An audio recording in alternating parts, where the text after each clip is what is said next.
So probably the first thing is like make sure everybody can log in, and then while we're waiting on that stuff, we can do some more chatting and polling. So has anybody managed to log in yet? Ooh, nice! Like half the people are ahead of the game. Okay. Does anybody not have credentials, or you've tried to log in and it's blown up? Something terrible has happened. All right. So the place to go is it's a little small on here. Actually, I wonder if I can make this bigger without this weird, like, margin at the top. Huh. Maybe if I do this. So console.anyscale.com. If you go there, it should prompt you for, it'll say work email, but what they mean is whatever the email is that we gave you. If you don't have one, we can give you another one. We've got plenty of extras. And then you'll click the button and it'll ask for the password. So everybody's got the same password here today. So you can log into each other's systems. Don't do that. But you could if you could log into mine and crash my demo. So that's kind of that's honestly this is probably the hardest part of the whole thing. It's always the infrastructure. Once you're logged in. So use that UT guest Wi-Fi. If you're on the other Wi-Fi, it seems like there may be some WebSocket-y kind of things that occasionally cause problems. So the UT guest there doesn't have any password. If you just click it, it'll come up. And when you log in, you'll get a screen that looks something like that. So this is what I am not. I guess we should start recording here. And I thought there was going to be somebody operating the camera, but I guess not.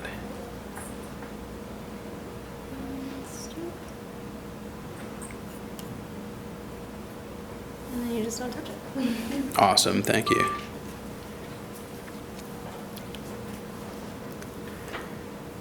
Cool. So, is anybody is anybody not able to log in?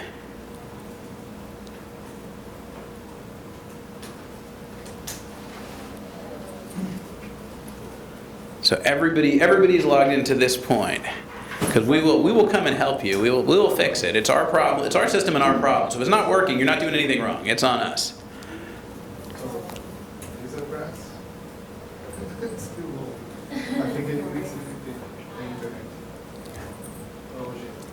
Welcome. We didn't really get started yet. So if you want to join the session. I'm part of the committee. I'm just walking around and making sure everyone is happy. Oh, right, with the mask. I didn't recognize you with the mask on. Are you? Oh, hey. Yeah. Just walking around. Don't mind me.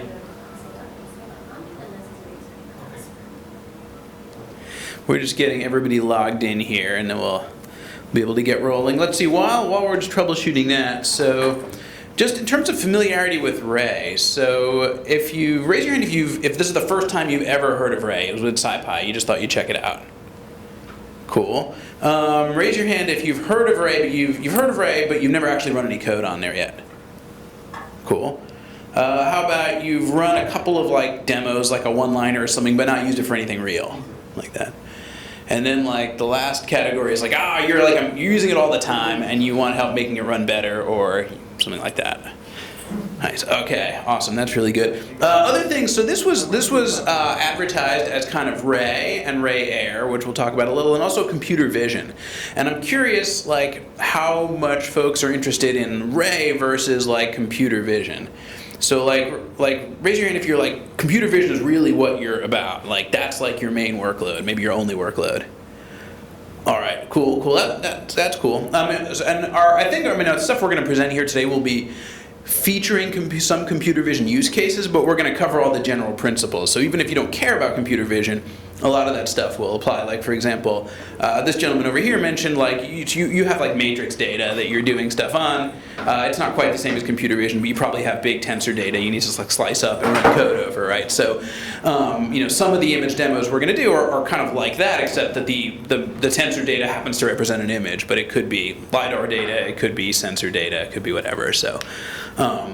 Cool. Okay, so a little bit of computer vision interest, but not critical for everyone here. Let's see what else is interesting. So, where's your data? So, if your data is in the cloud, like an S3 or a Google or something, Raise your hand. Okay, okay, cool. So about maybe a little more than half. If your data is on some networked file system, but on-prem, so something like that. Okay, a couple more people, and then I guess what's left is it all fits on your laptop. So if everything you do fits on your laptop, you might be in the wrong session. Okay. Let's see. Oh, and the last thing I was curious about was data formats.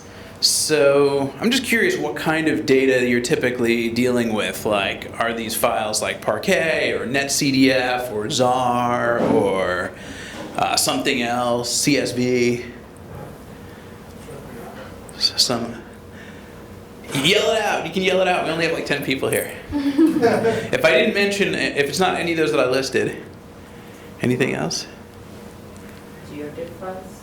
GeoTIFF. Ah, okay, cool, cool. That is not. I did not mention that one. Yes, GeoTIFF. Okay. What I see is, I'm sorry, it's a medical imaging format. I forget the extension, sorry. That's okay. No, that's Something from like yeah. a CT scanner. MRI scanner. Okay, but there's some kind of library that you've either coded or it's an open source library that it's called. Sorry. ICOM. Okay, I'm not familiar with it, but interesting. Okay, cool. So yeah, that's super useful to know. So once you're logged in here, the next step is if you click on the left-hand side where it says clusters. It should look something like this. Like there should be a big blue thing that says created by is me, meaning it's basically filtered to show just your cluster. It'll have a cluster name with some GUID kind of thing over here. It'll say terminated, so it should look like that.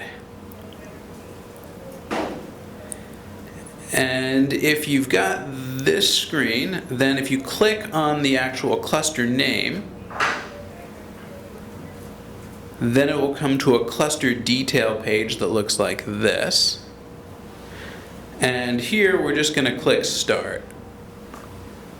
So you'll get a little prompt here. And this should update in a second and say something like starting. There it goes. So starting up. So raise your hand if you haven't gotten to this point. Like you don't have it where it has the little peach colored thing that says starting up. Okay, let's go and...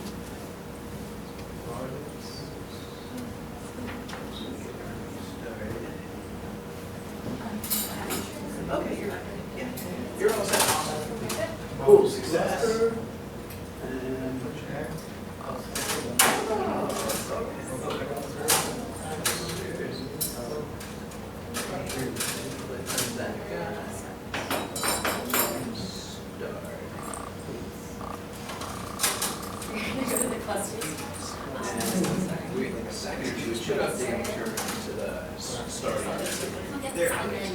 Okay, cool.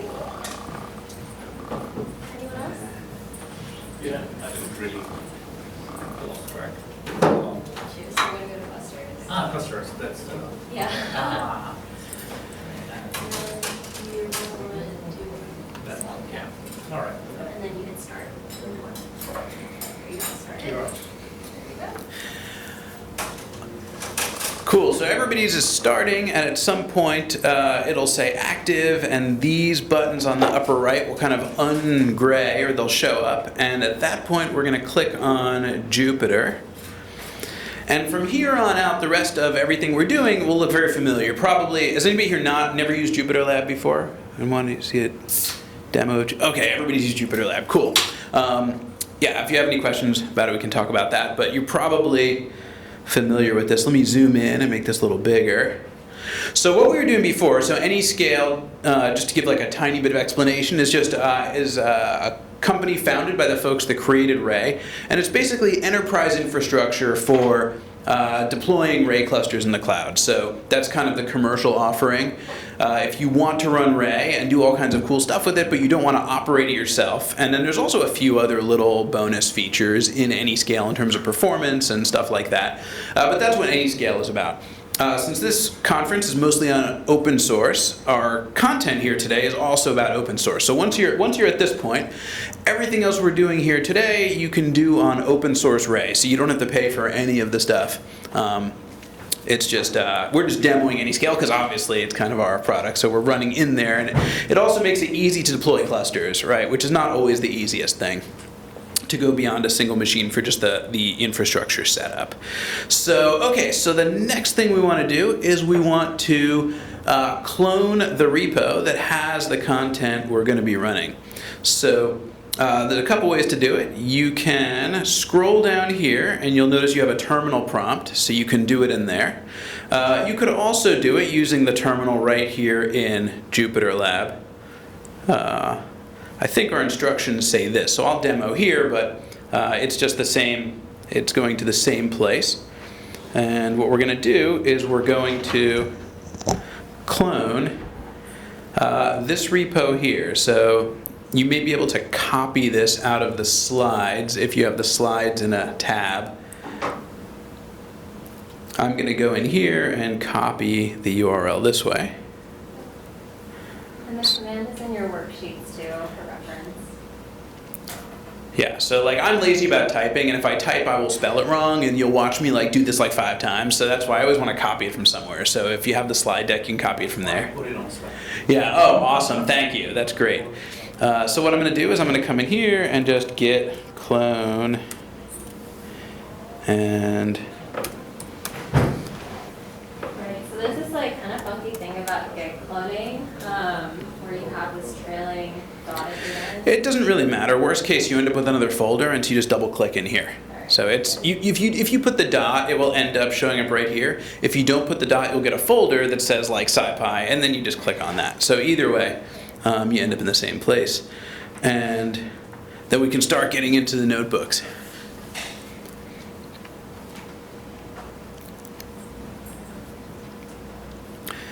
Now I don't want to get too far ahead. Is there anybody who's still like waiting for their cluster to come up? Is Amazon being nice to us today? Well, because sometimes we want these are GPU machines that we're running, and occasionally those are busy, and then like occasionally AWS doesn't give you the ones you want. Okay, so everybody's got a cluster, that's cool. I'll wait a couple seconds so everybody can clone the repo. And this repo is, well, as you can see, what I just did, it's public. So you can use this stuff after the session. If you want to take this and share it with your coworkers, that's fine. If you want to like run a brown bag lunch or something at your company and like do all the same stuff that we're doing today or whatever you think is most interesting, you're absolutely welcome to do it. It's totally, use it, steal it, change it. That's all great. I guess you probably shouldn't sell it, but I don't know. I don't have to worry about that. That's not my like responsibility.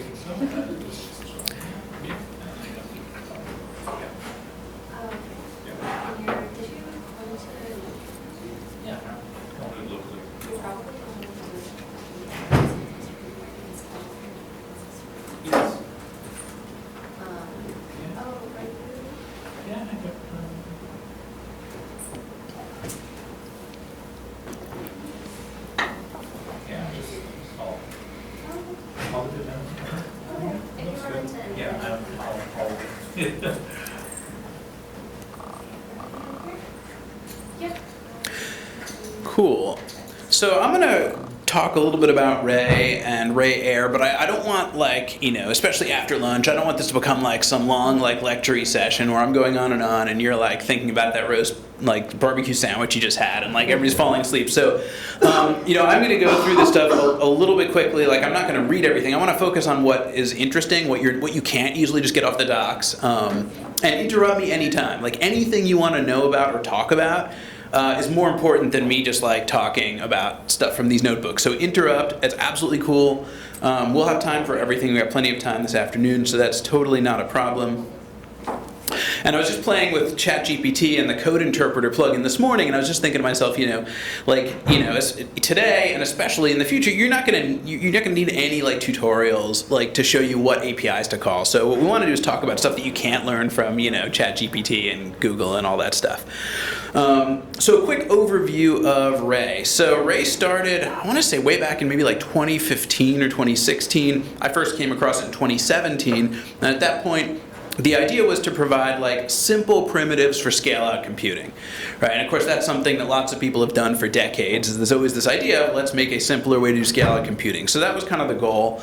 And the inspiration for this newest project was just the fact that the hardware and software environment has changed, right? There are things we can do now that are, more practical that weren't practical 20 years ago. We've got faster storage, we have faster network, we can design things differently. We also have we know about certain constraints, like storage is cheap, RAM is still expensive, GPUs are expensive. So let's think about how we can architect a scale out system that will, kind of make sense in that world, right? So we're gonna kind of be more precise and performant about the things that are expensive. We can be a little sloppier about the things that are cheap.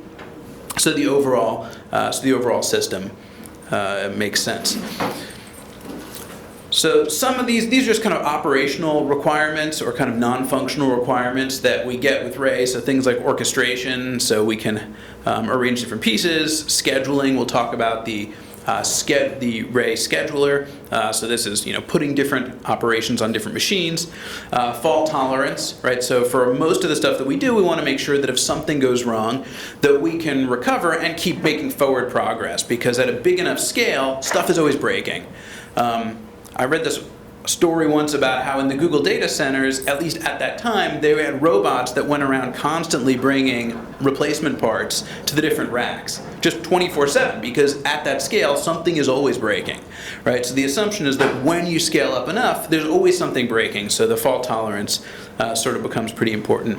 And then auto-scaling. So auto-scaling is kind of a, straightforward idea. We want to have more resources when we need them and pay for less when we don't need them. And Ray tries to get a little fancy about this in terms of letting you be more precise about resources. Like maybe you only need a fraction of a GPU, or maybe you have some custom resource that only some of your code needs and the rest of your code doesn't. So we want to be smart about how we place that code. We don't want to place code that doesn't need an expensive special device on the machine with that device. So scaling and efficiency. This picture is, we were joking about this earlier, this is a few years old, although the trend continues. You've probably seen a version of this picture in like half the talks today. And what it's basically illustrating is that when we go to do scale out machine learning, we're requiring more compute because of both amount of computation but also amount of data, and that's going up much faster than Moore's law. So this is a log scale on the y-axis. I know it's super tiny here, but the y-axis here is a log scale. So the Moore's law line looks like this. The GPU line is a little bit higher, but it looks like this if you look at the slope. The idea is that the slope of the red line here is it's outstripping these other ones. So the argument here is that if the red line is going up faster than these other ones, you can't solve this problem by just having bigger and bigger machines, right? At some point you need more machines. So that's kind of the idea there. So key pieces of Ray. So Python first approach. The guts of Ray are written in C++ for performance reasons, and Ray also supports some bindings to other languages like Java and theoretical bindings to other languages. I'm not sure how far the other ones are, but the Python is kind of the core API that most people will be using. Simple and flexible API, I'll let you guys be the judge, right? By the end of today, you'll tell me if it's a simple and flexible API. Scalability, we'll see some of that. Heterogeneous hardware, so this is really important because mostly that's CPUs and GPUs today, but we've got TPUs and IPUs and ASICs and FPGAs and other custom things that you might need. And a lot of scale-out systems, most of the ones that I've worked with, they work best when the cluster is symmetric. And when the cluster becomes asymmetric, things get tricky. Ray is designed to kind of go right into the jungle of asymmetric clusters. So you've got 100 machines, and they're all different. They have different amounts of memory, different amounts of storage, different amounts of CPUs, and these other things. We want to be able to use those efficiently. We're not saying that you should build a cluster out of like a random junkyard of machines. That's not the goal. But in reality, you may want to have these things. It may be because some of the specialized hardware is just more expensive, or you've got a data center that has different generations of machines, or you've got ARM machines or something else. So there's just lots of reasons why that's important. The low-level API in Ray we'll talk about maybe a little bit later in the session today, so I'm not going to get into detail here. It's built around tasks, which are kind of just stateless functions that we run somewhere in a cluster. Actors, which are like tasks plus state. So this says stateful Python classes, but really you can think of them as stateful class instances. So it's a class instance that you can put somewhere. And those are a little bit more tricky because they're state, right? So they're harder to recover. They're also, actors are something that are not as well supported by most distributed frameworks. In Ray, they're kind of first-class objects. That was one of the design goals early on. I think reinforcement learning was one of the inspirations for that. But the idea was, let's make actors so you can do the actor pattern, you can send messages around and build a distributed system out of these stateful things that talk to each other and have it actually reliable, so that you can recover when things break, and everything will scale and everything will behave nicely. So we've got actors, and then objects. What we mean here are we have some elegant ways of putting data in the cluster in a way that minimizes the cost of moving it around. Right, so every piece of code, I mean, everything has objects or data. What Ray tries to do is say, okay, for example, what if you've got a machine that's got lots of cores and you want to run lots of processes on there, and we want to like share some of the data? So what makes sense in terms of, can we actually use shared memory for that? So for some data structures, Ray will let you access shared memory. In other cases, well, maybe we can't do shared memory. We want to make sure all the stuff that you need is on that particular node. And in some cases, that may not even be possible. Like you may need to pull pieces from other nodes kind of on demand. So there's some infrastructure. What this is hiding is there's some infrastructure in there to make it possible to kind of use data in performant and kind of elegant ways, whether it's large or small. These are some APIs for that. We'll talk about that maybe later. Let me cruise down here. I'm not going to talk about this too much. This is just says Uber down here. This is from an Uber case study. What it's really meant to illustrate, if you kind of abstract away from the detail here, is that this Ray application has some nodes here that are CPU workers doing data kind of map reduce type work. And then over here we've got some GPU based workers that are doing some machine learning stuff. And really this slide is just illustrating that we can have a single Ray application that manages a heterogeneous cluster like this, and does it in an intelligent way. So moving data to the places where it makes the most sense, supporting things like pipelining. So maybe we have a batch of data that goes through the CPU piece, then it goes to the GPU piece, and we can do another set of data on the CPU machine while we're still processing, doing the second phase of processing with the GPUs on that previous batch of data. So those are some of the stories there. If you're interested in this, more details about that, there's some recordings online and blog posts, and I can get you some links. In terms of the structure from a user point of view, from a high-level point of view, we have a picture that looks like this.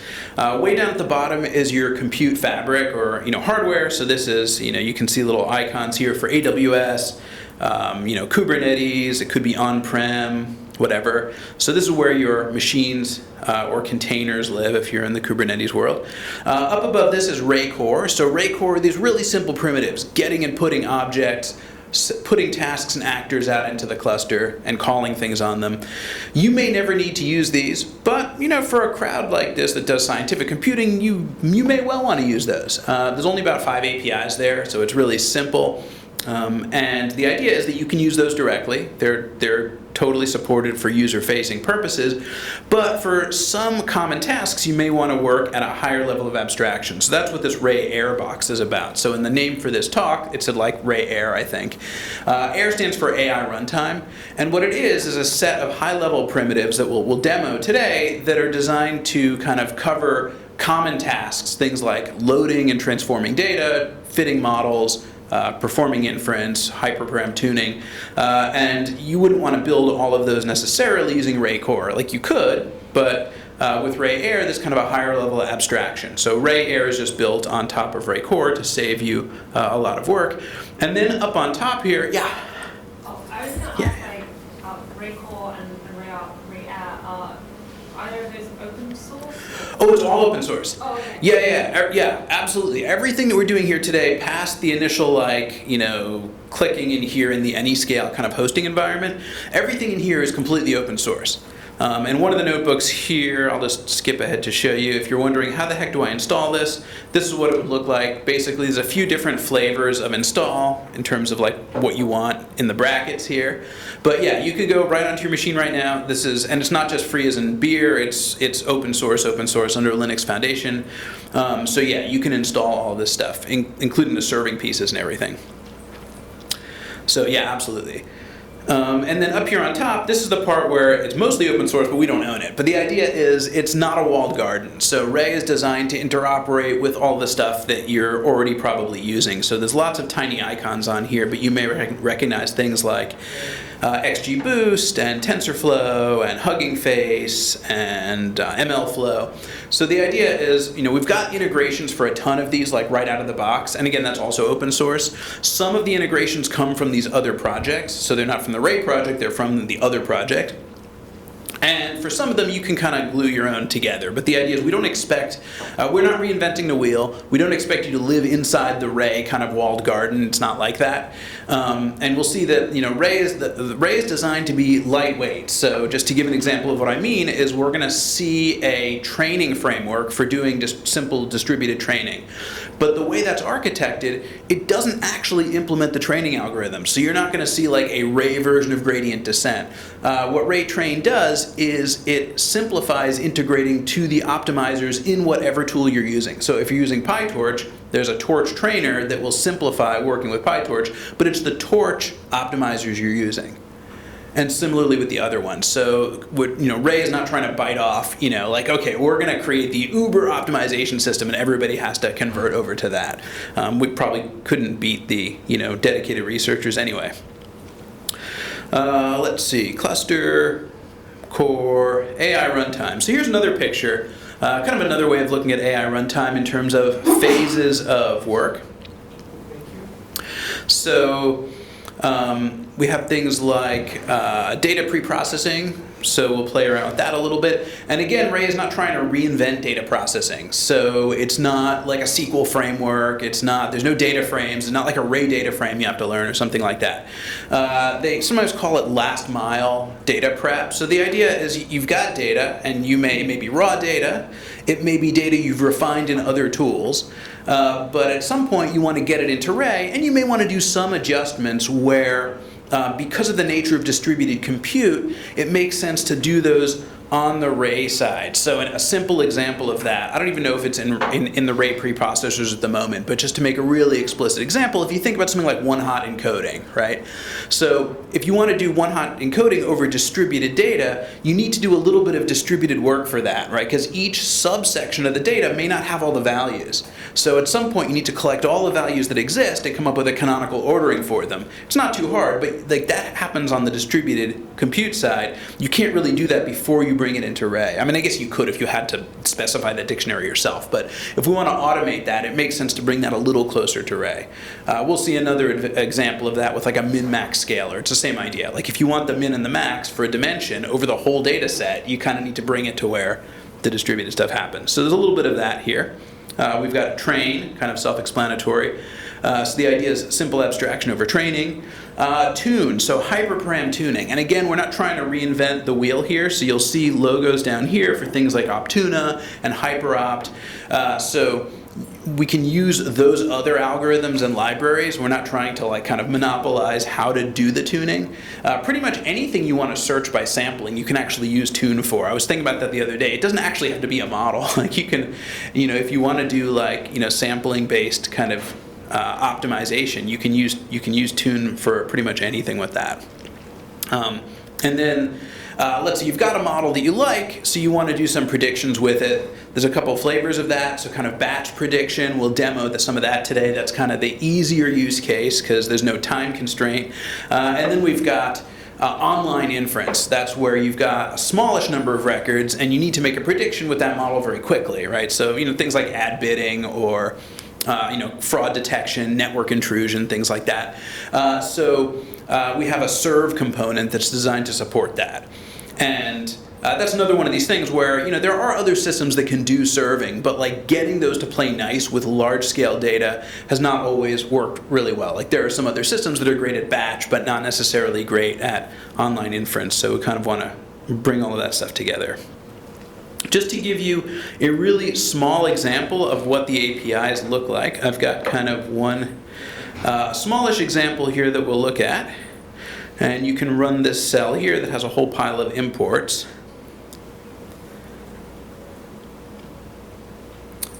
You'll see there's a little widget here that shows the version of Python and Ray. It also has a link to the Ray dashboard. So I'm going to bring this up really quick, assuming the routing works.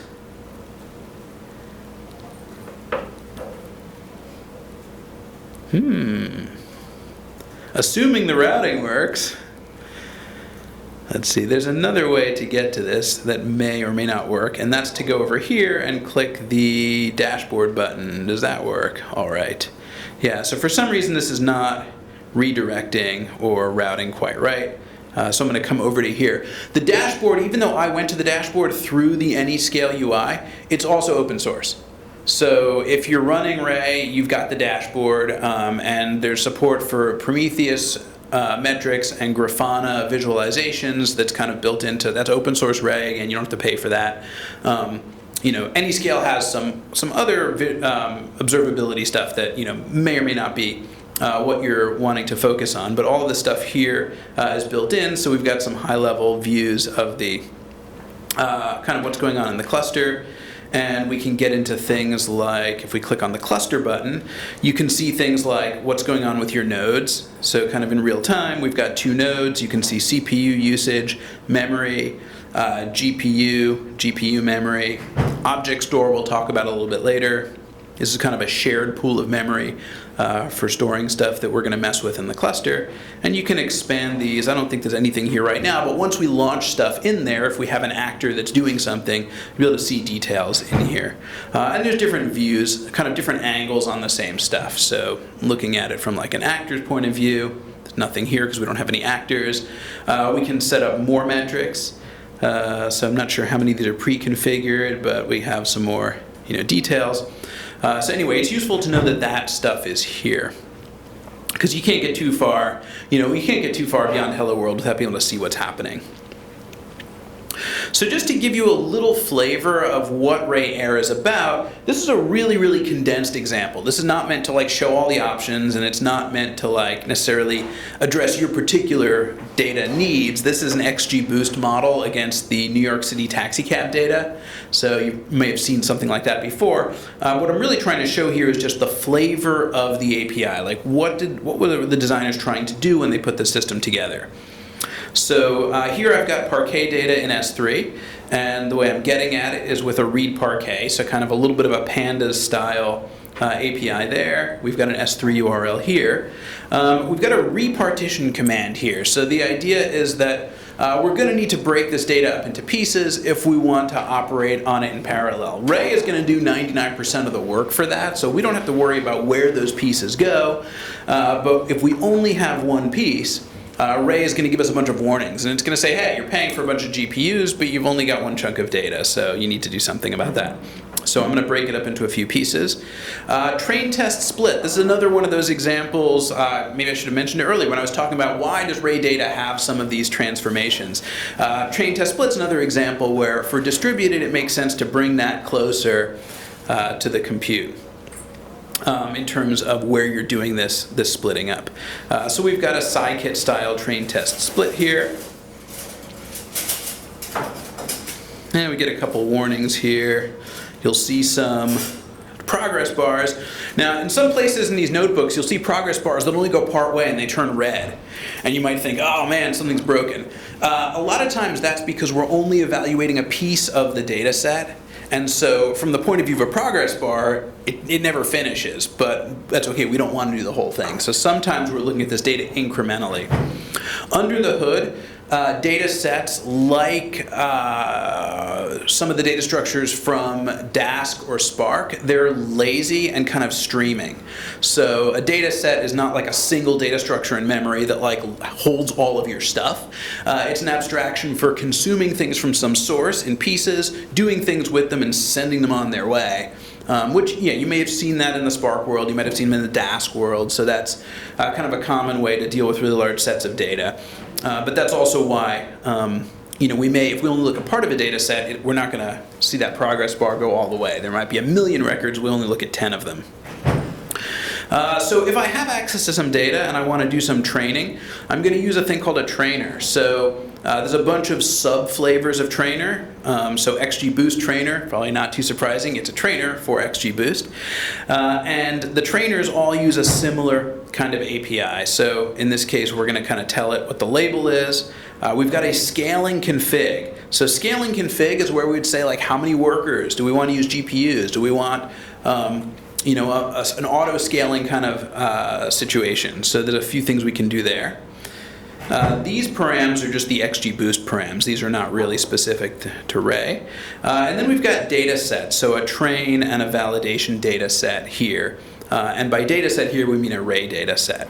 And then we do a .fit, and this should launch some distributed training here.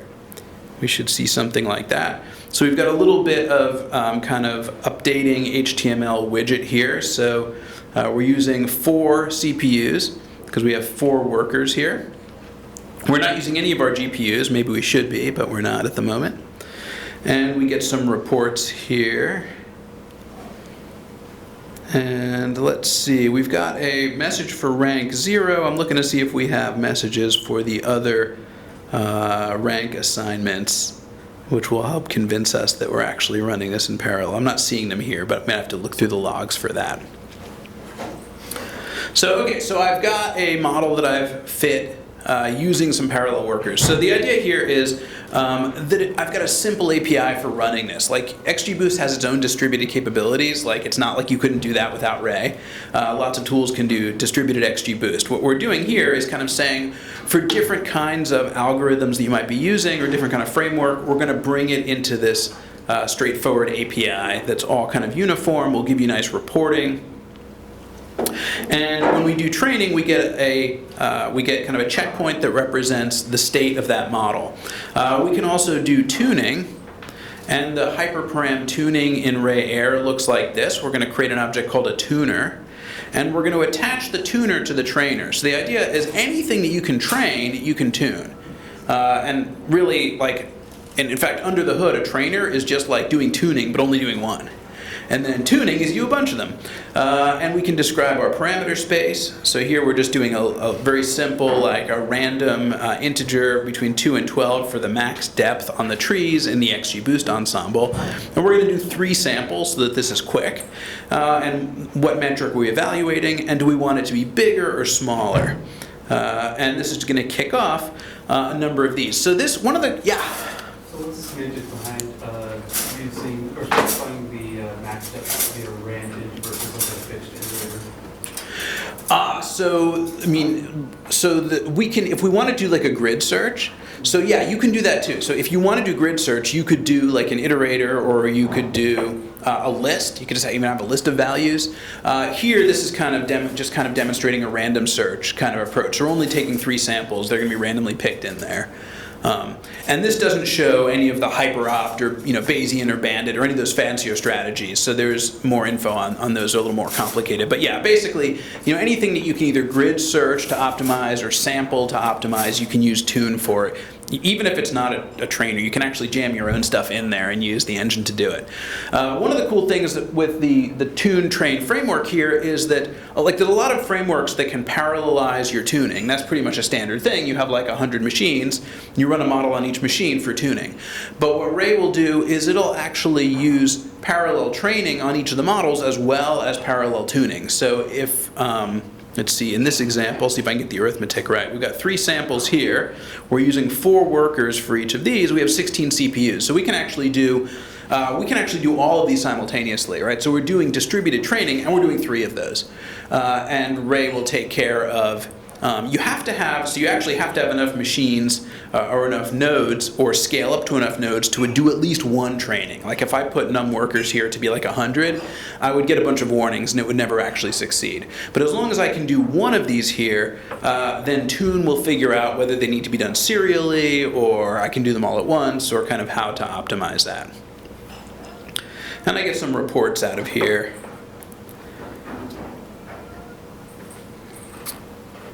And once we've got a model, we can do some predictions. So just to show a couple ways of doing that. So one way is with this batch predictor. And we'll see later, batch predictor is just a wrapper around taking a data set and saying, for every batch, do this thing. And the thing is predict. So we've got a batch predictor here. And these things all consume checkpoints. So the idea of the checkpoint is that it represents kind of a handle to the model. So the model may be big, it may be on disk, it may be remote. A checkpoint just kind of encapsulates metadata about it. It's kind of the standard thing that we get from training or tuning and the way we talk about models here. So I can go ahead and say, hey, let's make some predictions. We'll get 10 predictions off of the validation data set. There's an example of where you see the red progress bar. We only asked to grab 10 of these, so we didn't process all of the pieces of this data set. But we get some predictions. We can also do online inference or online prediction using the same kind of mechanism. So in this case, we're using something called a predictor deployment. Well, maybe we'll see deployments a little more later. Deployment just means a service you want to expose. That's all it really means. And we're going to say what kind it is. So it's an XGBoost predictor is what's underneath. What model are we using? That's this guy here. And the HTTP adapter is so that if people are talking to this over HTTP, like how do we parse that? Like what do we actually expect to show up? So we can launch this.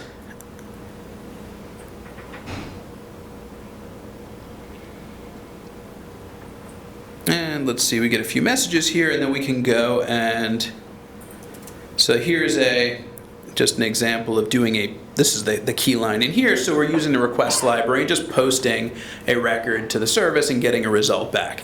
We'll see later that one of the cool things you can do with these deployments is you can talk to them directly from Python, so you can kind of have an application where different Python pieces are just invoking these services directly without any HTTP or anything like that.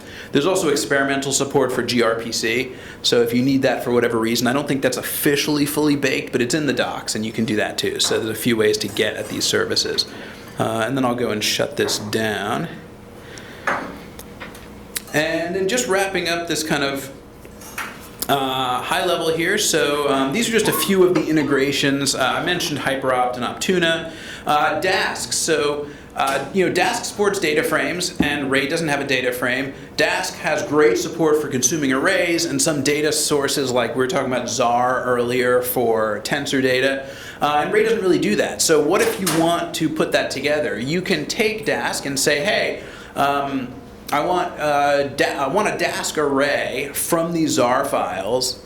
If you're familiar with the Dask API, it looks like that. You'd say Dask array from ZAR, and that represents kind of a compute graph. So in the Dask world, that's a whole set of Python tasks that would be involved in doing stuff with that Dask array. What you can do is you can say, hey, I want to take that task graph, just run it on Ray. So Ray can kind of take that, the result, the kind of the head end of that graph of tasks, and execute, like track that and execute all of those. So there's nice integration there for doing stuff that Dask does well, but then actually running stuff on Ray's scheduler. There's Modin, which is another project for distributed data frames, so there's integration to there. Let's see, TensorFlow, PyTorch we talked about. Serve has support for Fast API kind of built in, so if you already have Fast API applications or you're familiar with that, you can just put that directly in. Gradio is an external integration, but you can get UIs on top of these things with Gradio. So just some examples there. So let me pause here, because that's kind of like a whirlwind of pieces. So what makes sense or doesn't make sense or is interesting or not interesting in what we've talked about so far? I was just curious, maybe this is jumping ahead, but when you read the data in and you partitioned it, does that number you chose, does that have to do with the number of workers, or how did you choose 16? So yeah, that's a great question. So yeah, this is like a perennial question for distributed stuff. How do you break up your data? So there's a few different ways you can do that. My main consideration here, honestly, I was cheating. I just wanted to make sure I had at least as many partitions as I had workers. Right? I wanted to make sure that I could be consuming that data in parallel and I have something to keep every single worker busy. Now that's not necessarily optimal. Like less than that, you've got workers that aren't doing anything. But is 16 the right number? that's where things get interesting. So yeah, there is a little bit of an art to like tuning that, because you want it to be big enough that your chunks are small and granular, and so you're not like having a lot of delay while you're waiting for stuff to finish. At the same time, you don't want too many really tiny partitions, because then the overhead of processing and moving those starts to accumulate.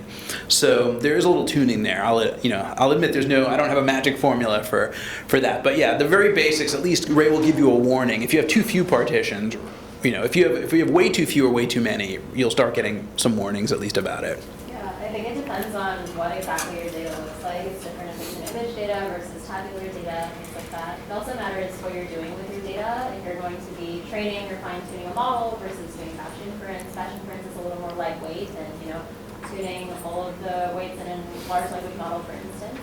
And so one of the ways, or the recommended way, I suppose, to play around with this and tune it is by going to the dashboard that Adam showed and see your resource utilization, your particular setup, what hardware you're using, and if it's like satisfactory to whatever purpose you're trying to accomplish. I guess what I was thinking, like if you chose like an odd number for partitions, you might have a situation where you have workers have to run another iteration and one may not be busy. Yeah, so that's So that's kind of thing. yeah, exactly. Just to make that clear for folks that maybe haven't played with this as much. That's like this situation where, so let's say, let's do it this way. Okay, so let's say you've got 3 workers here. If you partition, let's say you partition into 4 pieces. Right, so for some operations, if you partition into 4 pieces, and let's just assume that everything is symmetrical. They're the same size, same amount of compute. So you may have a situation where these are all running in parallel, but now there's another piece that has to run. So you have to run that piece before you can do the next phase of your computation. Now, it's not always this severe, because if there's other stuff to do, Ray is really good at using these other resources to do other stuff. But if you really need to get these 4 green things done before you can do the next thing, then this is exactly what you said. It's kind of not optimal. This picture kind of gives you the intuition for that. So in that case, breaking it up into, so one approach is break it up into a multiple of the number of workers, and that works as long as everything's the same size. But if your partitions are different sizes, then you can end up with a situation where, let's say you have 6 partitions, but you end up with like one that's like taking a really long time, one that's not, right? So then you get this problem, right, where you've got this dead time over here, dead time over here. And the solution for this scenario is to have more small partitions. So there's more stuff for Ray to schedule, right? So now imagine instead of 6, we have like 18 partitions, but they're smaller.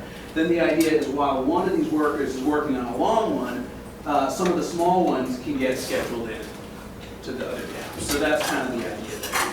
So the way you fill these gaps automatically? Yeah, and it's the way Ray does this. It doesn't plan ahead like heuristically, like how am I going to allocate every microsecond of time. What it's really doing is looking at each moment, like when a resource is available and there's a task to run, like is there a resource for this?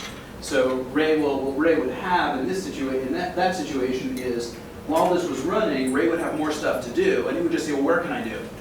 And there's a little bit more finesse in there in terms of like, do you move the code to the data? Do you move data to the code? Like, kind of optimizing that. But the basic idea is, if you have stuff to do and there's a place to do it, then you can kind of get this without having to plan too much.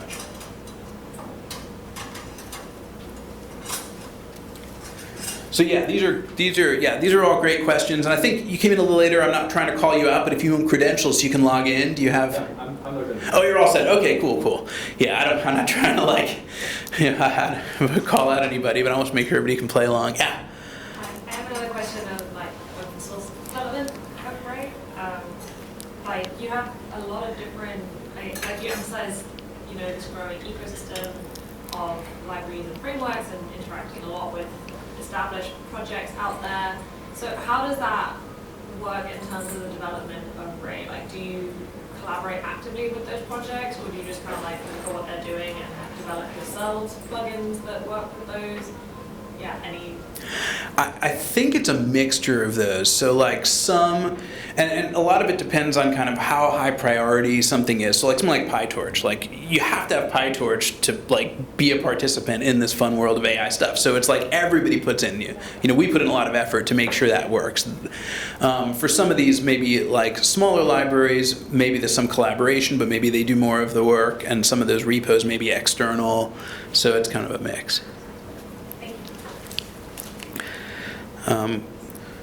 Cool. Let's see. So there's a couple directions. Like we can do a little choose your own adventure here, right? So at this point, there's a couple directions we can go. So well, actually, I'll talk about this really quickly, and then we'll do the choose your own adventure. Because this is probably useful for everyone. Just a tiny bit of like, what are the things? What is a Ray cluster, right? So we've got an API, but what's underneath the API? So it's a relatively simple design. I mean, I'm not saying that it's simple to implement, but the overall structure is relatively simple.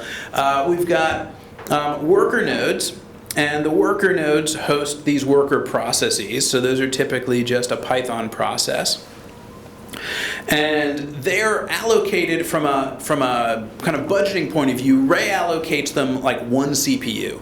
Ray doesn't really control what resources you use, so this is kind of something you need to like think about if you're running a piece of code that's running in one of those processes, but it uses like 16 cores.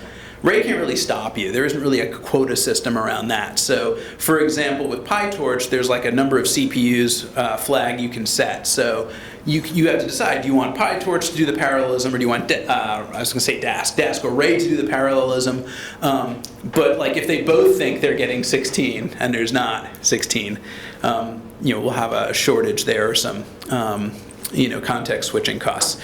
So we have these worker processes. We've got this thing called a Raylet. So the Raylet is kind of a little agent process that lives on each node. So this is just one per node. So we might have, a big worker node might have 192 workers if it has lots of cores or something like that. But it's going to have one Raylet.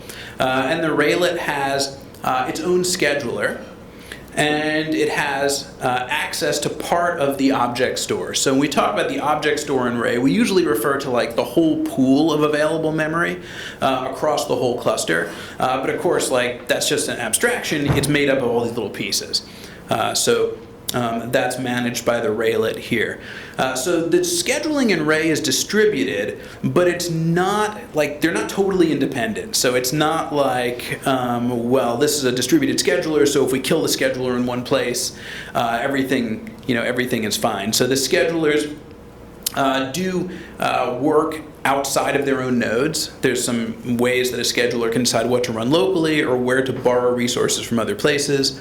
And they coordinate using this thing over here. So there's a head node, and the head node has all of the same ingredients as a worker node. So notice it can have workers, it has a Raylet, but it has a couple of other things. So the global control, well now it's called the global control service, but it's still the same abbreviation. So the GCS, that is the single kind of set of metadata that's used to coordinate. So like if you're thinking, well, these independent schedulers, somewhere there's got to be some way they coordinate. This is how they do it. So there's a lightweight metadata kind of service over here. This is how the schedulers can kind of coordinate with each other. The autoscaler over here, maybe we'll talk about that later. And then driver process. Driver process just means the program that initially like launches Ray. So this could be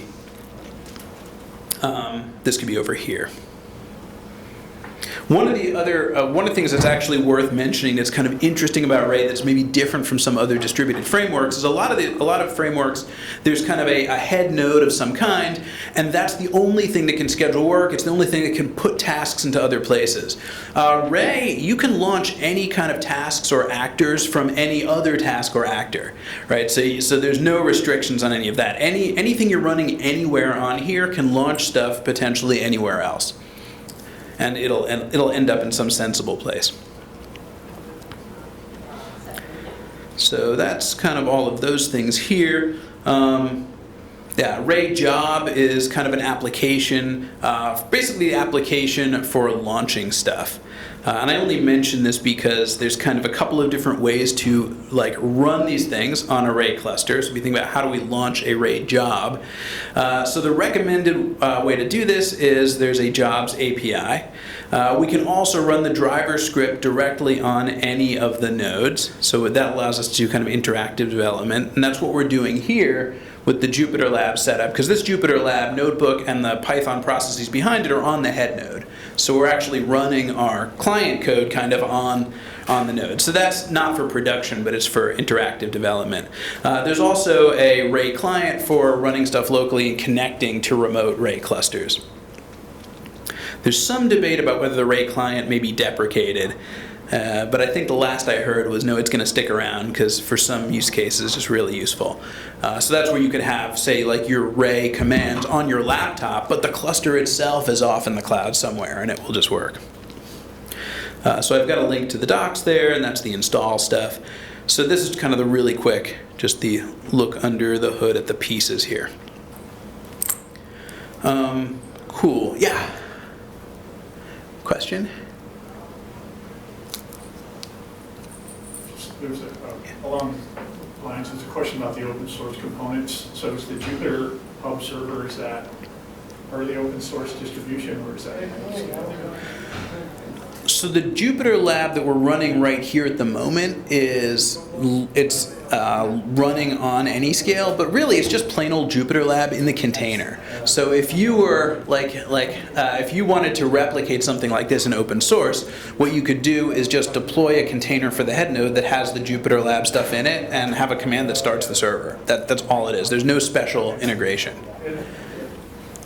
So like, yeah, what we're doing here with Jupyter Lab, that's the same as if we like SSH'd into the head node and ran like IPython and started typing stuff. That's all it is. There's no magical glue.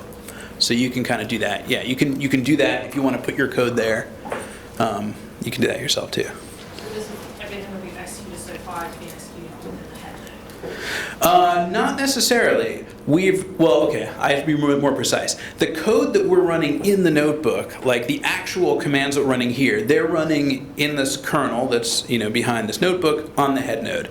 The reason I hesitated is because we had a demo where, and I think you probably meant this and I just misinterpreted, like when we do the train over here, we specifically said, hey, we want this to actually be distributed. So this command, the trainer.fit, happens like in the Python kernel behind this notebook, but underneath .fit, Ray is launching tasks in other places. So yeah, so the code that we physically ran was on the head node, but it caused work to run other places. And if we look at, there is a notebook down here, if we look at this one later, which is around Ray Core, we'll see how that works. That's like using those low-level APIs, things like the remote for telling Ray, hey, this is something that's remotable. Cool, so let's see. When is our coffee break? I want to make sure I'm planning around the right breaks. Whatever you want it to be.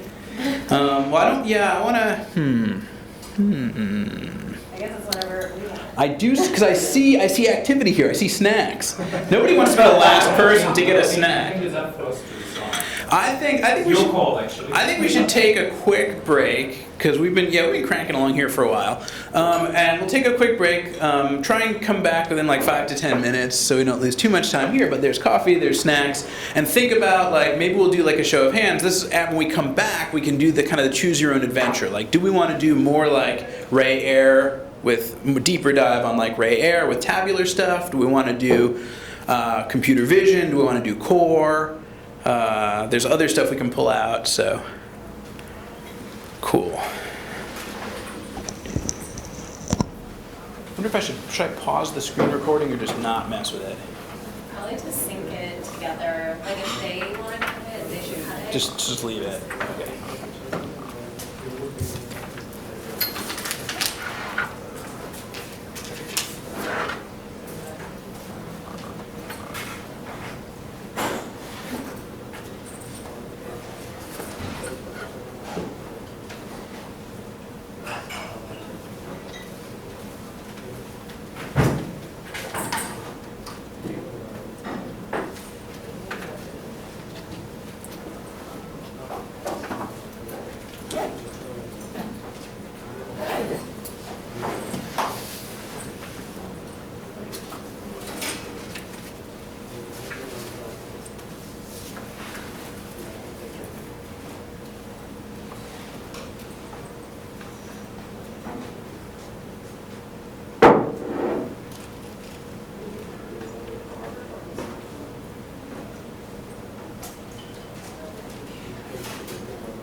leider nicht, ich muss mich leider anders entscheiden. We tried to record it, so yeah, aber leider gab es ein bisschen Probleme mit dem Videoaufzeichnen. Ich glaube, jemand ist ausgefallen, der ist noch. Achso, ja, die müssen das sehen, weil wir ja die nehmen das direkt im Browser aufzeichnen. Ja, wir haben es dann gemacht. Ja. Der Laptop war das Studio-Share und die beiden Handy und die beiden über das AirPods, weil ich dann unser eigenes Mal. Und ja, war ein bisschen auf. Hat nicht ganz geklappt, aber ein paar Stellen ist dann nicht mehr weg, aber ich glaube, das ist 80%. Ja, aber das war für mich das war kannst nicht direkt brauchen und so. Das habe ich mir gedacht. So. Ich habe gedacht, hey, das ist doch so cool. Das ist eher so ein Fun-Project.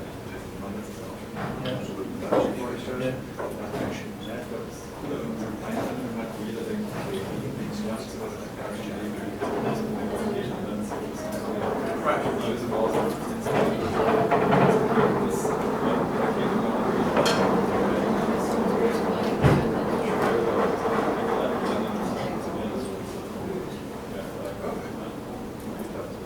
Wir haben die Slides sowieso und das Recording blieben dann auch noch bewusst so ein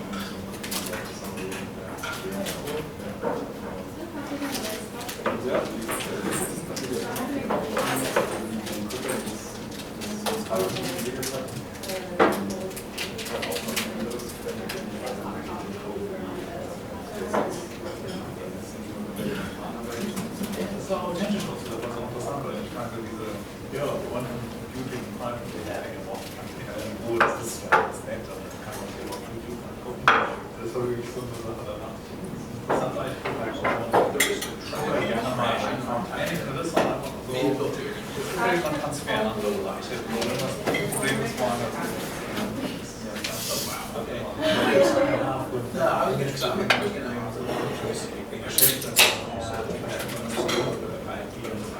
vor 10 Jahren ganz anders gelöst. Ja, also wenn du das mal das Volumen erklärt hast, was da so reinkommt, als Daten, also noch vor James Webb, bei den James Webb ist das ja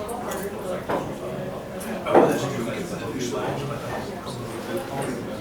sehr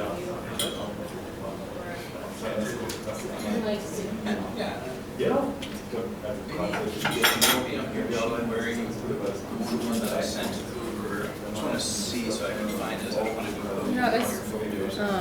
it's still on Slack. I didn't download it or anything.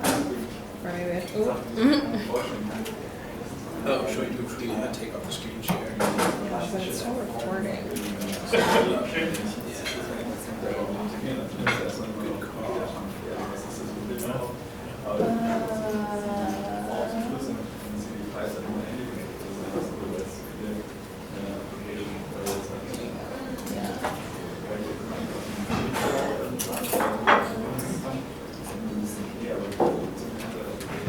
I hope it's like okay that I flashed my Slack.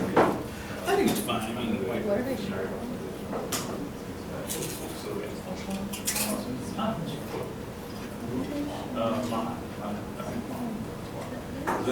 Wir machen auch bei dir das West als Mieter.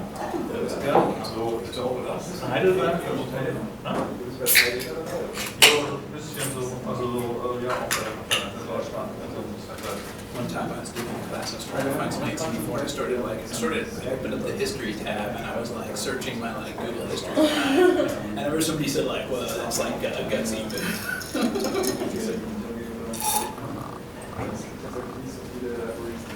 This is tame, that's what I'm doing.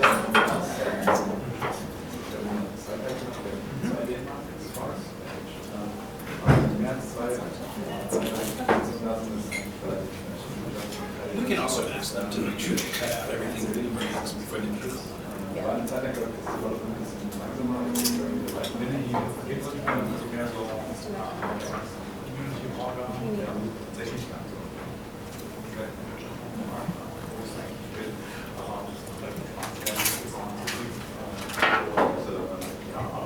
Anyone have any questions they want to ask about, or many stickers you want to grab? Yeah, grab stickers. Or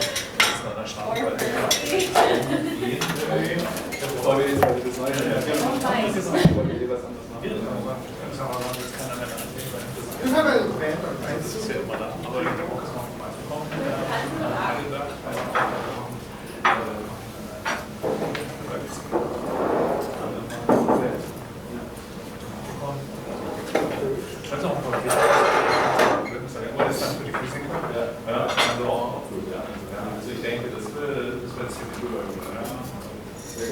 ganz weit. Also 3 Stunden.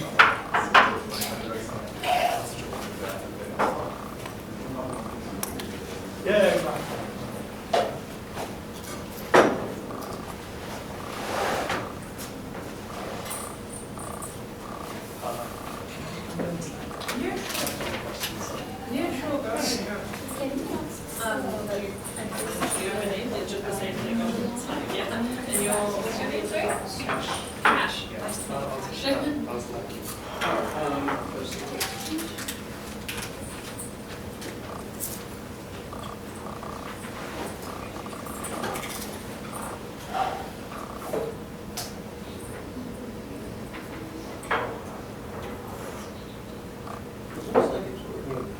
Oh, okay, good. So this is localhost is actually localhost on this server.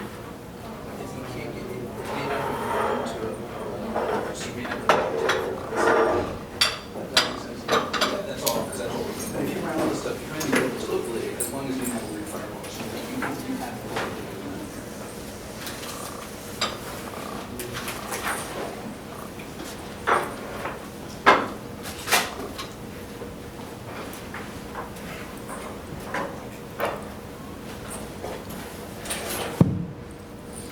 See, I think we have everybody back, almost. Yeah, good call. Let me do this. So, let's see, resume. Is it? Yeah, you're good. Yeah, there it goes. All right, we're still missing a couple people, so we could wait. Last chance to run out and grab more cookies.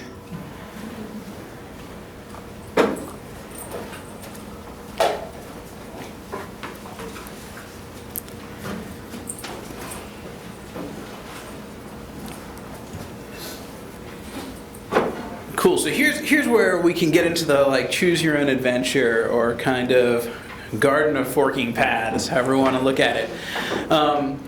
So there's a few different things we can look at, or maybe we could look at all of them, in the time we have, depending on everybody's interests. But we can certainly prioritize those. So I'll show you what we've got in terms of topics, and then maybe we can do like a little survey. So one option is this notebook that says Intro Air, and what that is, that's actually similar to the XGBoost Taxi demo that I just did, but it's just a little more in depth. So it has more examples of different options that I kind of quickly talked over, more depth on the API, couple of little exercises that you can experiment with. So if you want to see more like end-to-end air, like that same kind of demo, but just more in depth, we can do that. So that's one option. We have two models that are specifically around a computer vision model. So they feature SegFormer, which is a transformer for image semantic segmentation. We have one that's like a demo on fine-tuning that model. So the use case there is you have Ray Air, you've got some data, you've got a pre-trained transformer segmentation model, and you want to use Ray Train to fine-tune it using your cluster. So we've got kind of an end-to-end we can play with on that. Batch inference is so the same use case about image segmentation, but in this example, we're not training it. You've got one that you're happy with, and you want to just do batch prediction with it, again using Ray Air. We can see what that looks like. That's a pretty short notebook. We've got this one, so Core. This is a quick look at Ray Core. So we can look at the Ray Core APIs and then look at how we would do a little bit of image processing using Ray Core and kind of demo how we would, how we would distribute that, the time benefits or savings we get from that, and look a little about using the object store. I also have a couple of, there's various bonus notebooks that we didn't originally distribute, but I can give out. They're all open source, so I can just shoot them to you over Slack if I want to do that. So like one of them, and these are based on some documentation from Ray, so one of these is fine-tuning a PyTorch image classifier. So in this case, we're using like ResNet, so that's like a famous image classifier, and looking at using Ray Train to tweak that. So this would be if you wanted to see what it looks like to work in the PyTorch ecosystem. So it's similar to the other fine-tuning example, but the other one is Hugging Face. So If you live in the Hugging Face world, you might want to see that one, or maybe you're bored with that. If you live in the PyTorch world, you might want to see a more PyTorch example. There's also this batch inference with Hugging Face Vision Transformer, another kind of combination. So batch, I mean, it's kind of self-explanatory, right? It's a Hugging Face, it's a Vision Transformer, and it's batch inference. Why did I pick this notebook? Because this allows us to see some of the data loading APIs. So like depending on what level, like some of the stuff is at the high architectural level, but we're hand waving some of the details. But you might say, hey, I've got a pile of images. How do I actually get those images into a data set and like do the thing with them? So we have that down here. You can see like we actually start with read images, and we've got to like, you know, figure out what's in those, figure out what's actually in that batch of images, so we can look a little bit in there. So kind of different levels of different topics and different levels of granularity. Now we have to figure out how to prioritize these. So let's see. We could do like a show of hands. Like if you would like to see the, well, let's go in order. If you'd like to see the longer version of Ray AI, most of all, okay, so maybe about like a third of folks. If you would like to see scaling and batch inference with the segmentation model from Hugging Face, a few people. Well, yeah, it's tough. I don't How much know. ground can you cover? It's like a question. Well, so it's more like how much ground can we cover well, right? Well, we don't want to like just. I don't want to like just demo a bunch of notebooks really fast, because you could do that. You don't have to come to Austin to do that. So I want to like whatever we do, I want it to be somewhere where we have something interesting to talk about, and it's. Which notebooks is most inside what goes south and using it? Like pointing to problems. Oh, that's yes. So that's a great topic. Yeah. So what things can go wrong? I would say like almost all of the notebooks have like, I mean, they work obviously, but they all have things to call out. In other words, like whichever one we're doing, I'll like call out. Okay, here are things to watch out for. Or I think there's some of that in all of them. So I know that's not really a good answer, right? That's like the fake answer. But we have, okay, so we have about a quarter of the folks for AIR, about a quarter of the folks for CV. How about like the Ray Core, processing with Ray Core? Not so many votes. Okay. Okay, so a couple, but that's, sorry guys, lesser, that's a smaller number of votes, so that we won't prioritize that. How about the PyTorch ResNet fine-tuning? A couple votes for that. And then the Hugging Face Vision Transformer, this one right here. One vote for that. Okay, so it sounds like, okay, so it actually sounds like the original collection of notebooks we have here, more or less in the order that more or less correspond to the votes. So maybe we'll do the more in-depth Ray AI, and then the scaling and batch inference with the segformer, and like we'll see where we are in terms of time and stuff like that. I just have one question. Yeah. So we're doing a lot in Jupyter here. I'm assuming you could, like, if you wanted to use something like VS Code and connect to the cluster, is that possible as well? Yeah, in fact, we actually have, oh, it's not integrated in this view. There's another view into kind of messing around with stuff in any scale where you can launch VS Code by like clicking a button. So yeah, you can run VS Code. Could you run it locally on your laptop? You can, yeah. If you click the drop down on run, But does it have it on? yeah, you're able to reference the cluster. Oh, okay. Yeah, this is like the identifier if it's running in any scale. But yeah, totally. Local on your laptop, you don't need a cluster. You can run Ray on a single machine. So that's how I first started running experiments, right? Real simple, like a task like trying to approximate pi. You have, maybe 16 CPUs on your local machine, and you're able to schedule those tasks out to the different CPUs on your machine. It's a real quick way to get started. You can do it locally, you can run in Colab, you can do it in VS Code, you can connect to a cluster. There's a bunch of stuff to explore in Kubernetes land. Yeah.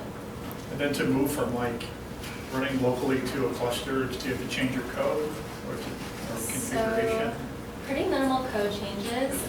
When you switch from a single machine to a cluster environment, you're going to have more resources, different number of workers. You're going to probably want to change your strategy for how you want to scale and things like that, but pretty minimal. The idea is to have this really like seamless experience when you're trying to scale from 0 to 1, 1 to many.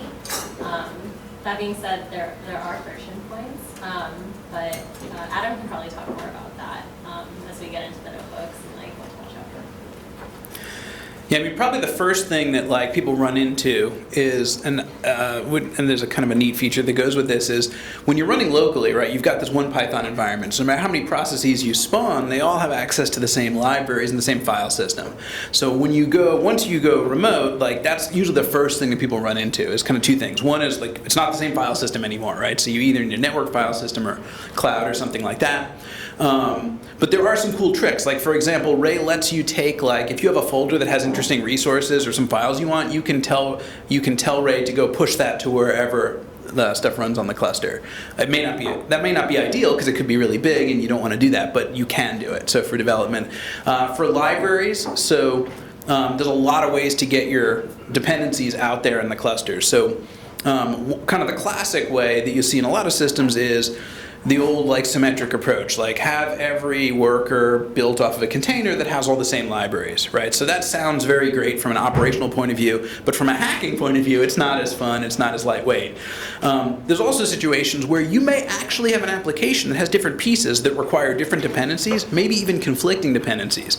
And this is like, I'm not encouraging this, but it's a really cool thing you can do with Ray. Ray allows you to actually have different environments in different places at the granularity of individual actors or even individual tasks. You can imagine that if you're deploying totally different libraries for every single task, that's not like ideal, but you can actually do it.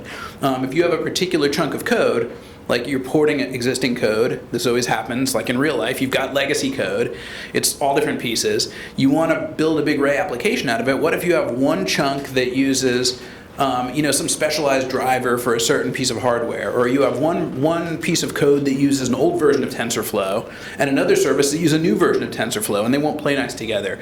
With Ray, you can actually specify that, and those environments will exist where those tasks run and not otherwise. The only restriction on that is the objects themselves, like if they're not compatible. Like there's not too much Ray can do about that. Like if version 1 of a library produces a pickled object that is just not compatible with another one, there's a limitation there, but otherwise it's pretty easy and I don't know if we have any demos here, but it's pretty easy to basically say, hey, in my runtime environment I want to pip install these things, I want these files, and it goes with this particular call, or it goes with this service. Cool, okay, so so we're going to look at the slightly more in-depth air, and then we'll do the slightly more in-depth, or the more in-depth air, train and inference on the computer vision. So here, this is, again, a look at kind of end-to-end with Ray Air, and this is also with the taxicab data set, but it's just in a little bit more detail. So for example, when we're loading here, we'll look at using a preprocessor. So before I talked about a preprocessing in theory, but we didn't actually do one. So we'll see what that looks like. Model training, we'll see a little bit more detail there, and so on for these other ones. So let me skip past the stuff that we've already talked about. This is just the schema for the data set. So if you haven't seen this before, so New York City publishes all their taxi cab rides, and people like to use these because they're a nice hefty data set that you can play around with. This is what the kind of schema looks like. And a lot of these tasks, what we're trying to do is predict whether we're going to get a tip of 20% or higher. So the sort of objective or response variable we're trying to predict is kind of this big tip flag here. And we've got some various properties here. So this is that diagram, the kind of stack diagram we looked at for Ray, but this time what we're doing is kind of zooming into the air slice and kind of looking at the data piece. And let's see what's interesting here. So persistent preprocessors. So what does that mean? What we mean by persistent here is in some of those examples, like I did the one-hot encoding example earlier, we're going to see a min-max scaler. If you do standardization of your variables, that's another classic example. So some preprocessors produce state, right? And that state needs to like stay. And when you do inference, you need to use the state that you calculated at training time, right? So that needs to kind of come along with it. So that's what they mean by persistent preprocessors. So you get this that takes care of finding that state, storing it, having it available for inference, making sure it's on all the right machines, and all that sort of stuff.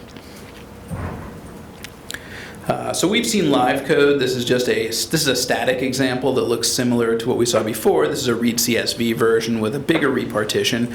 Here's an example of using a standard scaler. So let's see, if you're seeing this, probably the next thing you're wondering is, well, what are my options here? How much pre-processing can I really do? So let me...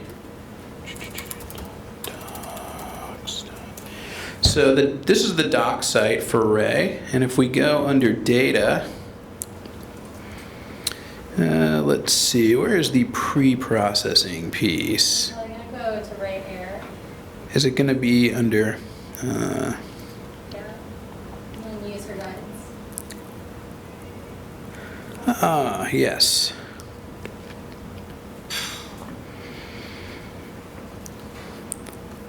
Here we are. Thank you.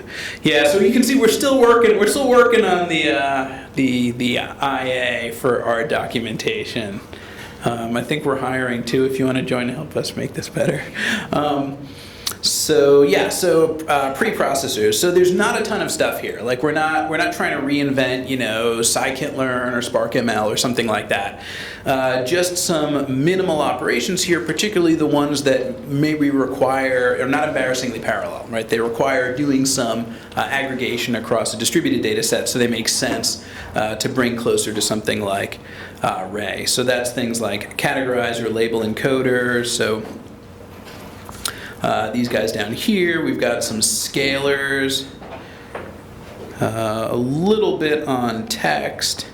So we've added a couple here. You'll probably see a few more on here. This API is going to change. Don't invest too much in becoming an expert on this API. I think if I understand the plan, the idea is to make our preprocessors a little bit more like the scikit, fit transform kind of pattern that people are used to. This is okay, but it's like, why make you learn another thing? The other thing you'll notice in the current API, when you do a train, it takes one preprocessor. Well, what if you have more than one? Well, you have to make kind of an uber preprocessor that chains them. I think we want to kind of go to a more scikit style approach for that. And I'm not sure the timeline on that, but I think we'll see that in the upcoming releases. So this is the functionality that will stay. The API hopefully will become a little more user friendly, but these are some of the options here. There's not a ton of stuff, but the key ones that you might need for distributed. Cool. Okay, so here we've got a import Ray. I don't know if we saw that before or if I just was just kind of cruising right past it, right? So obviously we're going to have an import. Normally we would say ray.init. And here what's happening, because we're in any scale, is this code is detecting that we're running in any scale and it's connecting to that cluster. If you run this locally, it will create a Ray cluster just right on your laptop. And you could connect this to somewhere else. You can also give it various parameters. So if you want to, let's say you only have 4 cores in your laptop, but you want to simulate 16 cores to do some experiment, not performance-wise, but just to see what's going to happen, you can say num CPUs equals 16. And that will tell Ray to basically launch 16 worker processes, and now it's on you that they don't all have their own core, but you can play around with stuff like that.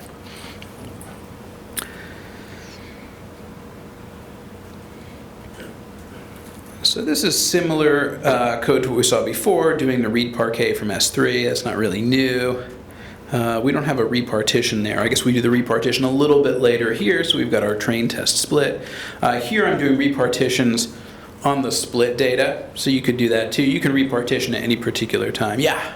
Is there a way to define cross-validation object instead of just having one train set, one validation set? That's a good question. But sometimes, even when we choose parameters, we would do randomized CD or regional CD, and I was wondering the way we can also either pre-process data across CD splits or tune across CD splits. Yeah, that's a great question. I feel like I have not seen an API, a top-level API for that in Ray AI. Now. So one possibility is it's not there yet, and you'd have to do a little bit lower level, a little bit manual work to do that, just by basically breaking up you can break up the data sets So there's a bunch of operations on data sets. You can like break them up randomly or break them up into pieces. So you might have to do that, or it could be that there is a parameter and I just never saw it. So I don't know the APIs 100%. It's possible that it's in there and I just don't know it. So I would feel free to follow up with me after if you want. I'll do the homework for you so you don't have to go searching. I'm doing homework right now. Nice, we're live support. This is great. Well, Adam's on my laptop, so I'm doing it a little but yeah, no, totally.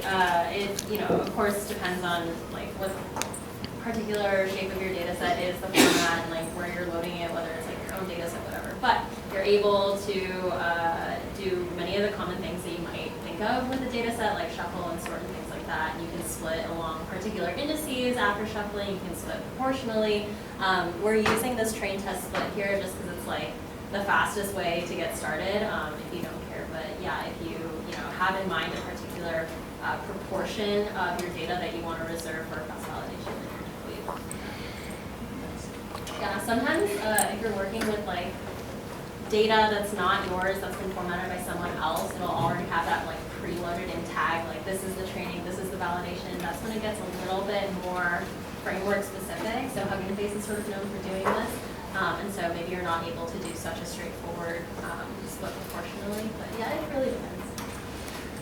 Cool, yeah, and I'll take a look and see if there's a hook in the tune thing itself for bringing in at that phase. But yeah, if there is, it would use exactly the calls that Emmy was just talking about.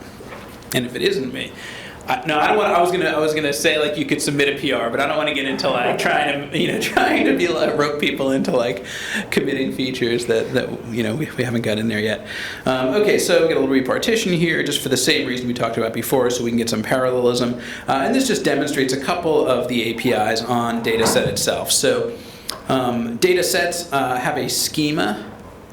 And I think in older versions of Ray, they didn't necessarily have a schema. They could just kind of be a pile of objects, but we're trying to get away from that for various performance reasons. So we've got some kind of a schema here, and you can see there's data types. The fundamental kind of, if you're wondering where these data types come from, they come more from the PyArrow world, so they're not like from the SQL world. I mean, obviously they mostly line up, but it's not like SQL inspired, it's more PyArrow inspired. Because PyArrow is used under the hood for a lot of this stuff. We can do things like count. We can extract a few records. If you want to see something like this, get some rows. You can do a little bit of computation on here. So here's like a group by and an aggregation, like a group by and mean on fair amount. And like I said, we're not trying to reinvent data analytics here. We're not trying to build out another SQL or another data frame API. So this is like, you can do some basic things here, but I don't want to give the impression that the idea is that you live in Ray data sets and use that to do all your analysis, because that's not really gonna work today. Cool, so we've got a little bit of example there, and then here is an example of one of these preprocessors. So just to see an actual one in code, we would import the class, we would instantiate and give it some configuration. So here we're saying which columns we want to apply it to.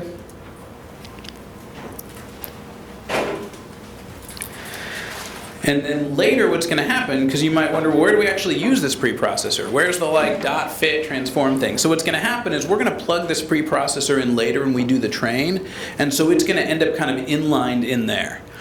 So what's going on in here, there's kind of a couple of concepts in here that if you've done a bunch of distributed stuff before might be boring, but if you haven't, or maybe a little bit interesting.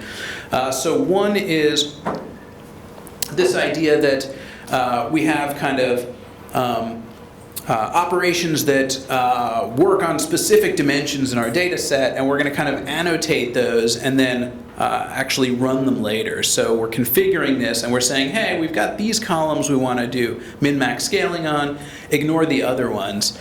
So we're giving some instructions there rather than like in the scikit or pandas kind of world where you'd maybe do some transformation on a data frame and have a whole new data frame. So here we're just kind of describing what's going to happen with this. And then why do we not want to run the preprocessor now? Well, that's all just about the principle of laziness. So when we have this large amount of data, right, moving it around is really, really expensive. We don't want to move it if we don't have to. So we're going to wait until the time comes to actually use the records, or whatever chunk of records we need. So if we're doing like iterative batches for training, and then we'll apply this. So there's a lot of this kind of specification, build up a recipe, and then go and run the recipe later as kind of the pattern. So it does take a little getting used to, because like if you're used to working with just like NumPy, scikit-learn, pandas, at any particular point you've got the state right there. You can look at it, and this is a little bit trickier because, well, what if I want to see the result of this? Like, how do I do that? Like, it's all doable, but it takes a little bit of messing around. There's an example. I think there's an example we'll get to later where we can see how you can kind of forcibly say, get me like from this data set, which we said is kind of like a stream. Like, okay, give me a chunk of it. Like, not just a fixed number of records, but go and get me a batch of this, and let me operate on that manually and kind of see what's going on. But I won't lie, it's always going to be trickier to debug something that's distributed and streaming versus something that's just local and concrete.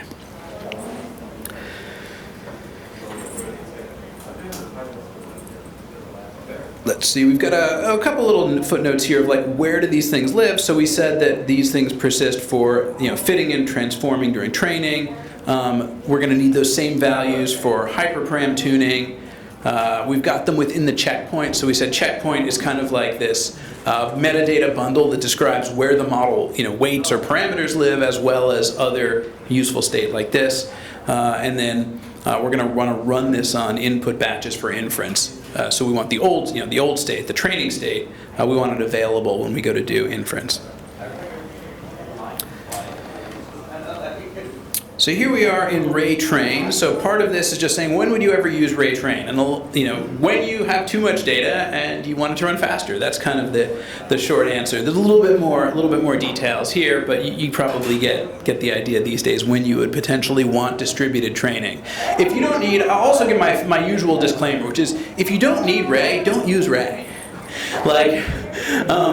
I mean, that's true for all distributed systems have a tax, right? A conceptual tax, a performance tax. Like, there's many levels, I mean, of hassle. No matter how much we say that, like, oh, look how easy it is. It's easy relative to distributed computing. It's never going to be as easy as not doing distributed computing. So anytime you can do all or part of your workflow outside of something like this, do it. Like, maybe you need to borrow a really big server, or like there's some on Amazon that have 22 terabytes of RAM now. You can do a lot with something like that. So, Ray is great when it makes sense, but I'm not here to say, like, use it anytime you want to do anything, because, yeah. So I mentioned that within the train world, the idea is that train provides an abstraction. It doesn't actually implement the training. So the idea is that we can create a trainer and use it consistently kind of in the same way within Ray AI, and then under the hood we have different flavors of trainers. So there's PyTorch, TensorFlow, Horovod, so if you have stuff that's set up for Horovod. We saw XGBoost. Hugging Face Transformers, this is really handy because, like, lots of great models on Hugging Face. You may want to train, like, keep the structure and completely retrain or fine-tune. You can do that. Now there's a scikit-learn one. I don't like that one. And the reason is because, now here's why. Like, Ray is all about doing things at scale in a high-performance way, and hopefully with simplicity. And one rule for that is have consistent rules and behavior. So all of these other ones will scale. Scikit-learn doesn't scale, right? So there's Ray doesn't add magical scaling to the algorithms of scikit-learn that are local algorithms. So the scikit-learn trainer, you could use it, I guess the idea is you could use it with RayTune, but you can't really, you can't take like a scikit-learn model and then magically distribute it using the scikit-learn trainer. And I feel like that kind of breaks the conceptual consistency. So if it were up to me, I'd special case that, because what I want you to be able to do is to come away from this saying, okay, cool, if I use any Ray trainer, I can do all this awesome scaling. And I don't want you to have to remember, well, then there's these weird little exceptions. But there are. So scikit-learn, you asked about things that can go wrong. So scikit-learn trainer doesn't scale. For data sets, so we have Hugging Face training, that will scale. There's a data set adapter for Hugging Face data sets, doesn't parallelize. So if you are consuming a Hugging Face data set, that won't scale. You'd have to use a different data set source. So there are a couple of little sharp edges, and I hope we can sand those down before anyone gets hurt on them. And yeah, so we have some nice features here in train, so like callbacks, so for things like early stopping, reporting metrics, checkpointing, integration with experiment tracking tools. So does Ray still have default support for TensorBoard, like without doing anything else? It used to. So for a long time, if you had TensorBoard, like actually what would happen is Ray would log results to a TensorBoard compatible folder. And if you had TensorBoard, you could just start it and like you would see all of the Ray stuff would show up in there. I haven't done that in like a few months, so I don't 100% know if it still does that, but I should check that out. If not, you can configure it. There's also support for weights and biases and ML flow if you want to use any of these instrumentation and tracking things. The TensorBoard thing was cool because you could just boot up TensorBoard and like you'd have live interaction without doing anything, just from the format of the logging. So it might still be there. Maybe I should try that afterwards. And export mechanisms for models. Now I have to look into that more. I'm not sure what flavor of export. I mean, the obvious thing would be something like Onyx, but I'm not totally sure how that wires up. So I'm not promising the export mechanisms for models. I have to think about that. Maybe export in the sense of moving it from place to place, but I'm not so sure about export in terms of format. The idea is that we would, in theory, have something that looks like this. So on the bottom is Torch Trainer. That's like the high-level thing. So this is the subclass of Trainer. It's for PyTorch, and we would give it some config. So starting at the bottom, I'm doing this backwards for a reason. So the data set, obviously we need something to train on. Do we have some preprocessors? They would go in here, so preprocessor.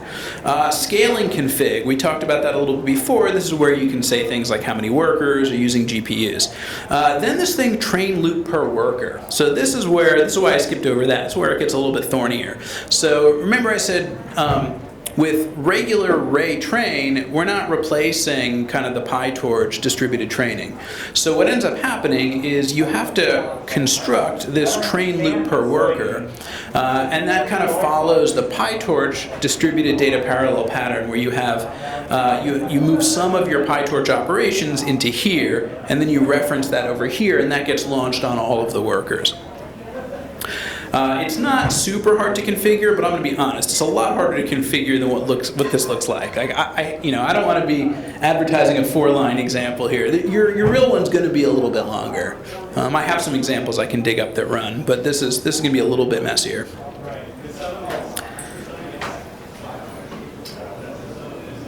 So let's see, here's a live example. I'm trying to see if this is different from what we had before. We've got label, we've got, okay, so number of boosting rounds, scaling config, a little bit more in terms of params.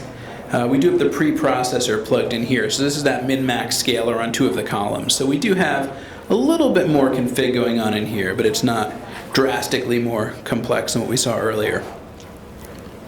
And then launching that is the trainer.fit. So this should produce some reporting here. And this is where, like, if you were doing this in production, let's say you had some script that was running something like this every 6 hours in production. You're not sitting here watching the notebook. This is where the integration with TensorBoard or various other ML flow or whatever would make sense, because you're going to have some monitoring that looks at the results there rather than waiting to see what's coming out in the GUI. I mentioned that when we've completed doing some kind of training, or if we've done each trial within the hyperparam tuning, we're going to get some kind of a checkpoint. And here we can see kind of what's in there. So if we do result.checkpoint, you can see that this has a file path in here. There's some other properties. Let's see what I can get off of this here. So I think this is a little bit kind of polymorphic, so it depends on what particular kind of model we've got. But this is what we're going to use as kind of the handle or wrapper for our model. If we do tuning, we might have, more checkpoints. Here we've got the best checkpoints if we had like callbacks for, saving checkpoints during training. We could potentially have multiple kind of best checkpoints during the training with some metadata here. We've got some metrics on these. So kind of our loss information. We can check for success here. But this is just looking a little bit more into the checkpoint, kind of to give you a sense for the role of the checkpoint object in here. And this, I guess, becomes more and more important. Like in the old days, like you were probably less interested in the checkpoint. You want the actual model object. But as these models get bigger and bigger, like having the whole set of model parameters or weights local is less common and less important. What you really need is this checkpoint. You need some kind of description about where this stuff lives, because you may have this distributed across a bunch of places.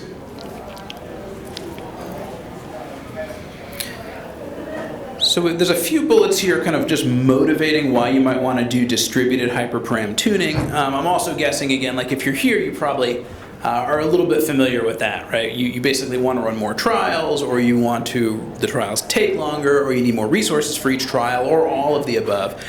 So that's why you want to scale out. So we'll look at a tune example with a little bit more detail than before. Notice also in here there's another one of the built-in trainers is Light GBM Trainer. So if you want to use that gradient boosting library, there's support out of the box for that. Let's get to a real live tune example here. So this is a little bit more params than we had before. I think before we were just sampling max depth. So here we're just showing, okay, there's a couple of more parameters that we can tune. Now in this case, the params that we're tuning correspond to params for XGBoost. So it's kind of one-to-one. But what's interesting about the way tune works, I don't have an example at that level of detail here, but I can dig it up if you're curious. The way those get passed in, basically any value that you want in a thing that you train can be put into the tune search space here. Like pretty much anything, like arbitrary values. So they don't have to be numbers, they can be like class names, they could be anything. And you can grab them on the other side and use them. Now I'm not necessarily saying that you want to do that, but the point is like it's more flexible than this. These are not necessarily coupled to like parameters for a particular algorithm. They can be arbitrary things that you can grab and do arbitrary stuff with in your Python code. They could be like the number of modules in a transformer and you actually run a for loop or something and build those, or whatever. So there's a lot, like basically anything that goes in here, it just gets passed through and it shows up kind of on the other side or on the inside of the thing that's getting trained. So there's a lot of flexibility there.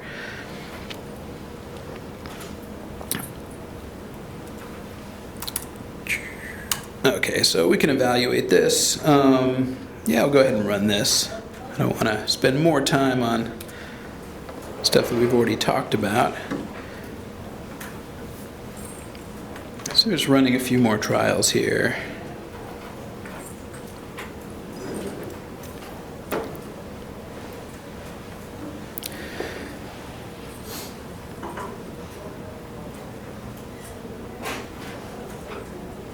So while this thing is, I think it's probably done by now, but there are some interesting things that pop out here in the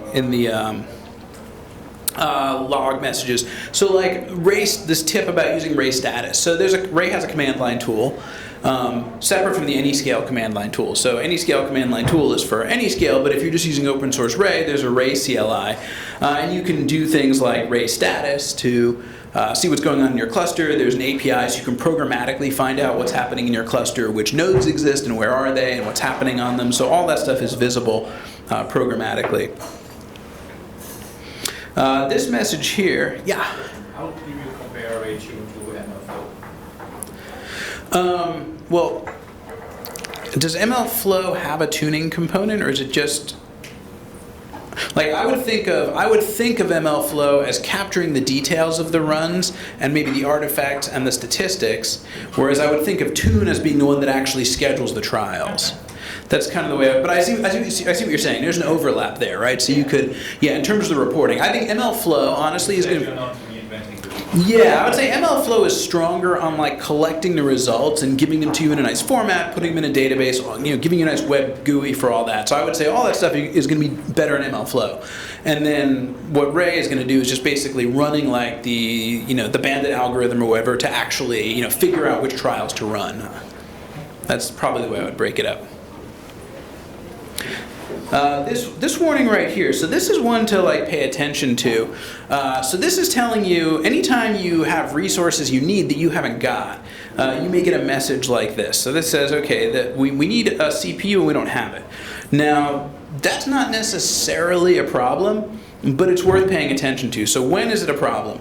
If you actually need that in order to finish the work and nothing else is going to free up a CPU, then you've got a problem. So like if I'm trying to run something, the easiest way to try this on your, if you want to experiment, and I encourage you to go and break stuff. Like you won't, it doesn't matter. We can always spin up more clusters if anything happens. Like if you have 4 workers and you ask for something that requires 5, right? So what's going to happen is if you can't auto scale to get another one, Ray is going to say, okay, I can't do this. Like you asked for 5 and you only have 4. If there's an autoscaler available that we'll see later, then you'll still get this warning, but then the autoscaler will kick in and try and get you more of whatever resource you need. But you'll still see warnings like this. So this is not always a problem, but it's worth paying attention to. In this case, it's probably because we're doing, we've got parallel XGBoost, we're doing a bunch of these trials, and maybe this is telling us that we don't have enough CPUs to do them all at the same time, so some of these tasks are essentially can't be run yet, but as other trials finish, then they can be run. So, lots of output here, but it does actually work. We have no errors here. This is where we would get the best result, and what is this going to show up as? It's going to show up as a checkpoint. Right, so this would be the best result in the metrics, and this is just another checkpoint, just like any other checkpoint.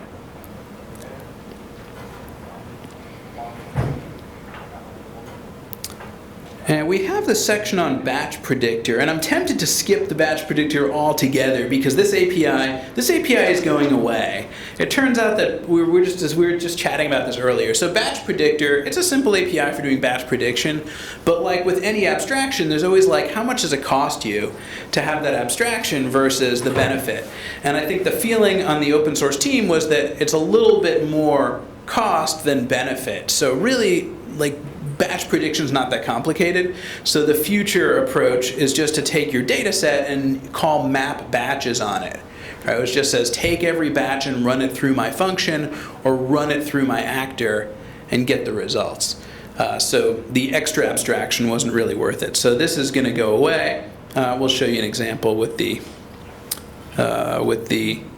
map batches. I think I'm gonna run these just because there might be dependencies in here, and I know I'm gonna get burnt if I try to like skip cells in a notebook and run something. So I'm gonna run those, but I'm just gonna cruise on by. And then we get to Ray serve, and I actually wonder whether the predictor deployment is gonna stick around as well. Do you know? So what is predictor deployment? So you could look at this and say, okay, this is the magical incantation for serving stuff. That's one way to look at it. But then nobody really wants to work with a framework that's like a black box like that. So what is this about? This is a simplified version of a Ray serve deployment, which is a component that we can serve either over the web or access remotely as like a service.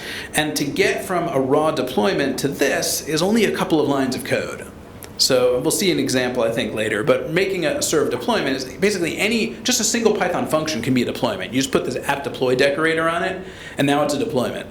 So the idea of having a class that you configure that wraps this deployment that just does your inference. This may be a little bit overwrought, not totally sure. So this may stick around, this may go away, but that's what's happening underneath. So this is a simplified version of a class for doing a deployment. Why would we use a class for one of these deployments? Because then we can hold on to state. So underneath, the idea is that if we're doing inference in ML, we may have some expensive state, like some massive model that's like gigabytes of weights. We obviously don't want to be moving that around all the time. So we want some kind of a service that can hold on to that. And that's why this is implemented this way. So I'm going to run this, but I think we're pretty much, yeah, see, that's what happens if you skip cells.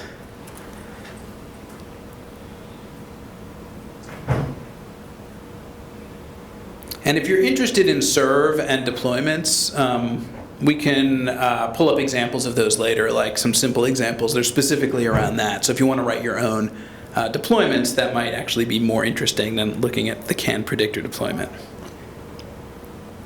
And then the last example here, this is just test traffic. So just building up a test record and running it, and that's pretty much it. So, okay, so yeah, so this is kind of a second look at Ray AI with a little bit more depth. Questions on that before we move on and talk? Yeah? So I'm actually still hung on the tuning side of things. It says that the CPU one is unavailable and there's too many actors. So how do you, what's the suggestion for that there? With the tuning service, can you like mitigate how many actors are being scheduled by Ray at the same time? Or?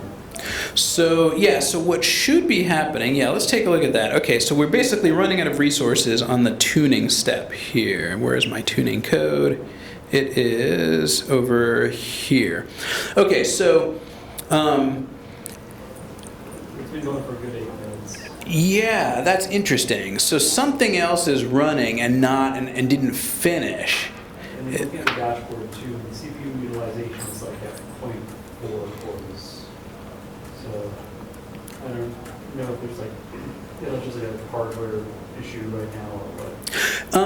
No, I'd like to. I don't want to take up a ton of time like synchronously right now, but I mean, I'll take a look at that at a break or something because because that is something that happens in real life, and what that suggests, like, so here are the limitations. So this number of samples, these can be in parallel if we have the resources. These can also be done serially, right? But the number of cores required for each sample, that's set up in the tune. That's set up here. Sorry for the scrolling. I know it's a little bit annoying to watch the scrolling on there.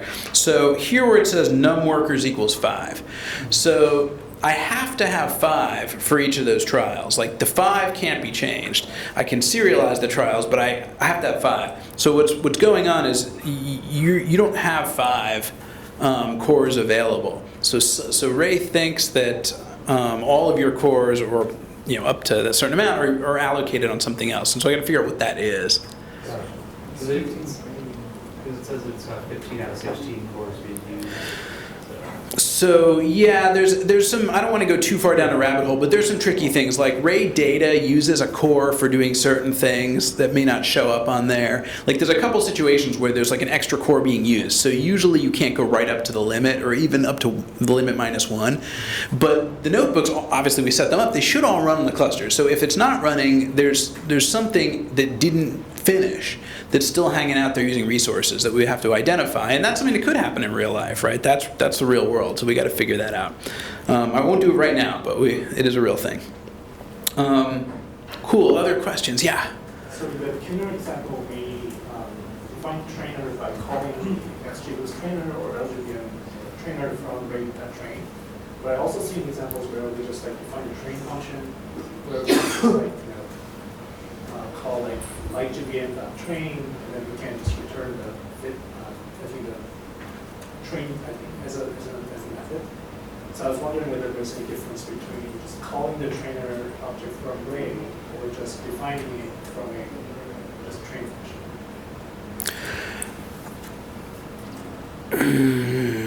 I'm trying to remember because that tastes a lot more like the pre-Ray AI pattern. But there's, like, it's a little complicated. Like, that was kind of the pattern before Ray AI, but that doesn't mean you would never do it now. It just means if you're doing it now, there may be some constraints on that function. Like that function, it may be that function is going to end up everywhere, so it has to be kind of distributed aware. So basically the pattern you're describing, I think, would work if that function is distributed aware. I've got to take a look. But yeah, that's definitely a valid question because there are examples out there. I know what you're talking about that you will find online. Cool. Okay, so let's see. So probably what we want to do here is we'll take a break and we come back. I think Emmy is going to do some computer vision stuff because that was our next most important topic, was the fine-tuning of the segformer and the inference with segformer, and we'll see where we are in terms of questions and timing and whatever after that.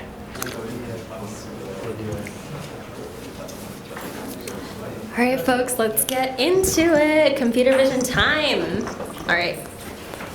So what you all have asked for, I'm in my 4th notebook here. It's called Scaling Model Training, so you can find it in your side tab. And I'm just gonna minimize this, make this a little bigger so we can all see. Now, we're gonna be switching context a little bit here. So what you saw with Adam was we went through an introduction to Ray AI Runtime using XGBoost, the taxi data set, which was tabular data. So we're gonna be going into computer vision, which is working with images, and in this case, a very large batch of images. And we're gonna be going into more of the deep learning realm. And so I'm going to flip to my slides before I jump into the notebook, just to give you a motivation for what kind of problem we're solving here. So these are my slides on distributed model training, so why distribute model training at all. And I want to introduce this pattern here for distributed model training. So if you're not in the distributed mindset, this will be your primer on it. So what is data parallelism? So it's a method for running training on many, many machines. And this particular method relies on the fact that we're going to shard or split our data into many, many pieces or batches. Each of our workers that we have available is going to have a model replica or a copy of the model within it. We're going to send a batch to each worker, and that worker is going to train or fine-tune or further use that data.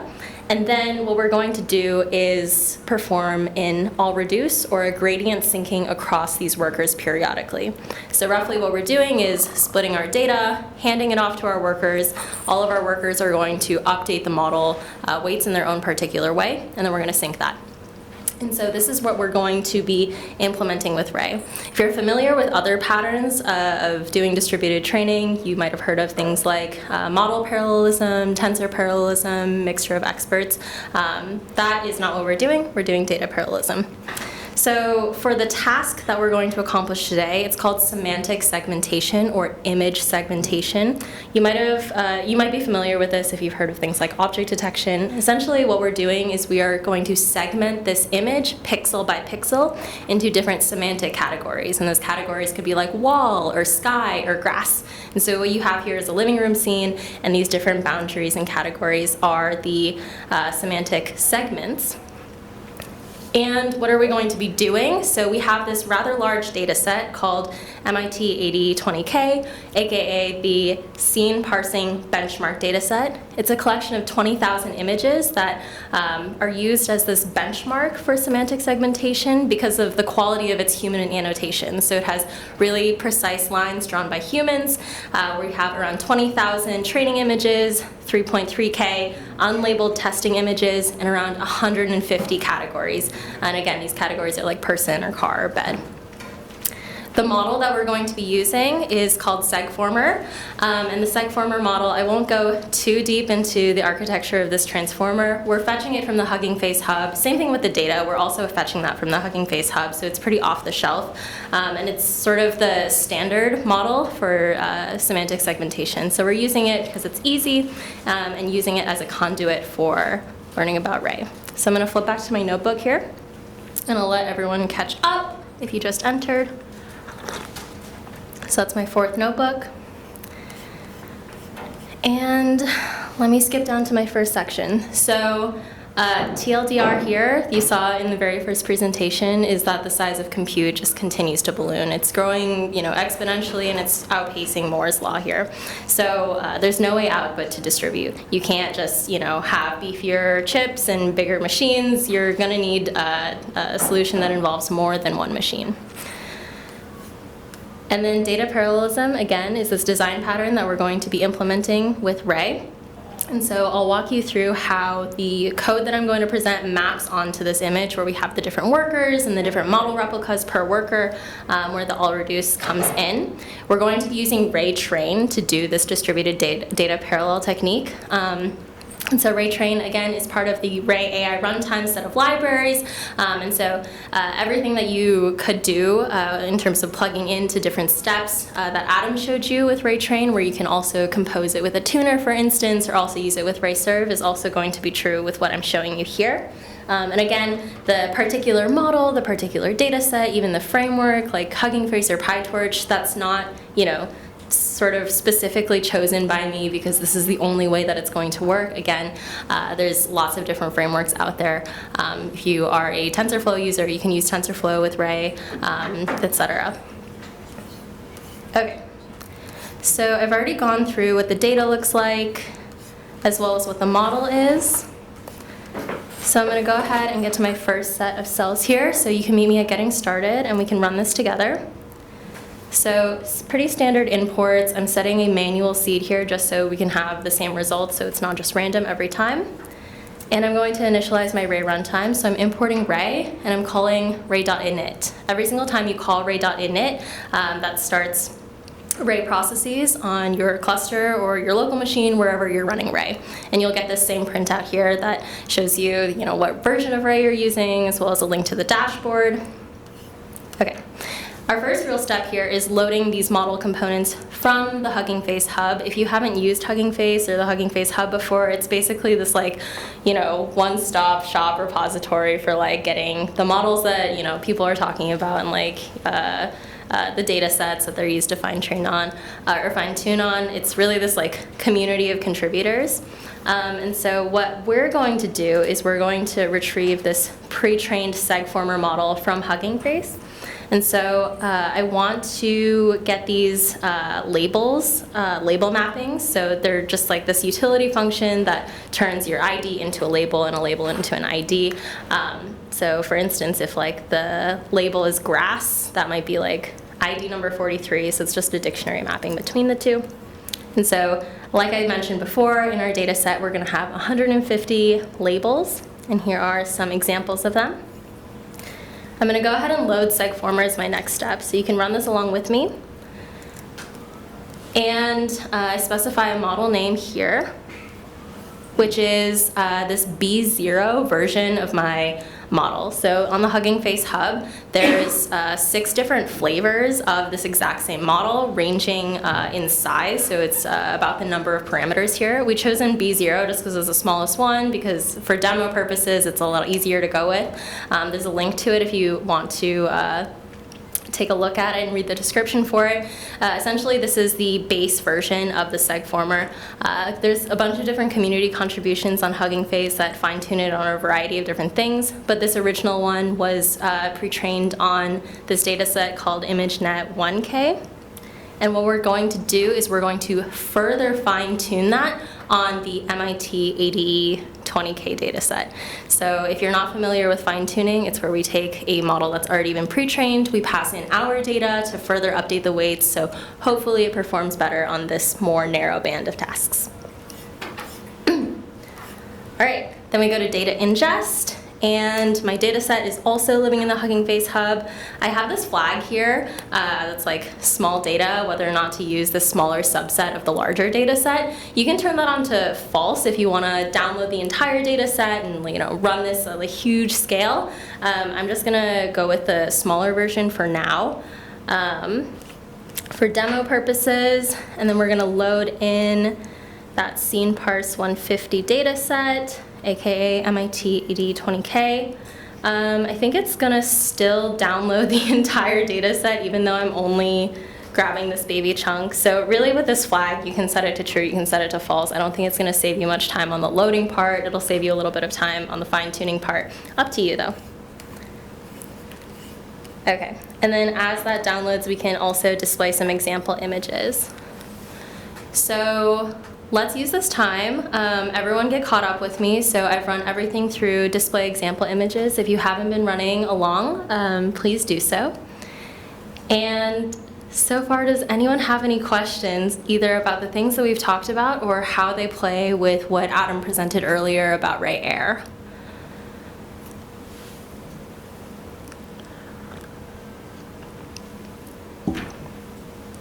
Yeah, go for it. It's very completely unrelated to this. What happens if you turn off the cluster? What happens to the data? Is there anything left? I mean, question here is, can you run one cluster and handle multiple customers on it, and you need to make sure the data is safe, not interfere, or whatever, it needs to be clean, or does it require separate clusters? Yeah, great question. I guess the first question I have for you is, are you talking about any scale specifically or about, whatever? Like the open source version, like any scale as well. Gotcha. Adam, do you have a thing to add here? I was just thinking, so in terms of like multi-tenant, kind of multiple users. So Ray itself doesn't enforce any security whatsoever, right? So basically Ray is a framework for remote code execution on purpose. And anybody who has access to your Ray can schedule tasks, and those tasks can see, like, they all have the same privileges. So yeah, so basically, the short answer is Ray will not unfortunately help you with that. You'll have to do something else.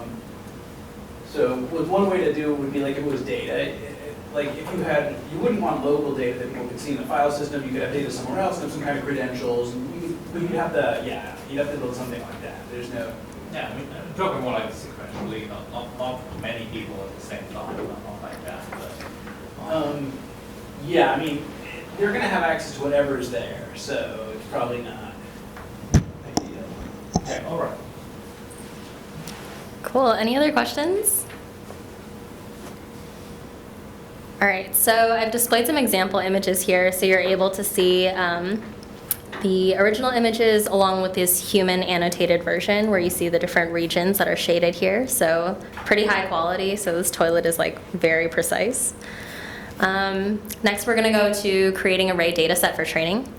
So I'm going to go ahead and set up my batch size along with the number of batches that I'm working with. And this just equates to this small data version where I have 160 images. If you have the full data set you're working with, you might want to consider what the right combination of batch size and the number of batches that you're partitioning to and the number of resources you have. In everyone's cluster right now, you have access to 2 GPUs. And so I'm being a little bit mindful of that as I'm setting my batch size and my number of batches. But of course, with your unique setup, especially if you have heterogeneous resources, you're going to want to do some tweaking there. So I'm going to go ahead and walk you through this code cell. So I'm getting my image indices, which is just the indices that correspond to the images that I'm going to be putting in batches. My data is coming from the training data set, so I'm grabbing both the image as well as the annotation for all of my indices, and then I'm taking all of that data and creating a Ray data set. The reason I'm creating a Ray data set is that it makes it a lot easier for doing things like passing, say for instance, a preprocessor into the training function makes it easier for batch inference later on. And so that's relatively straightforward. So we just call Ray data from items and we pass in the data, and all of a sudden we have this Ray data set here.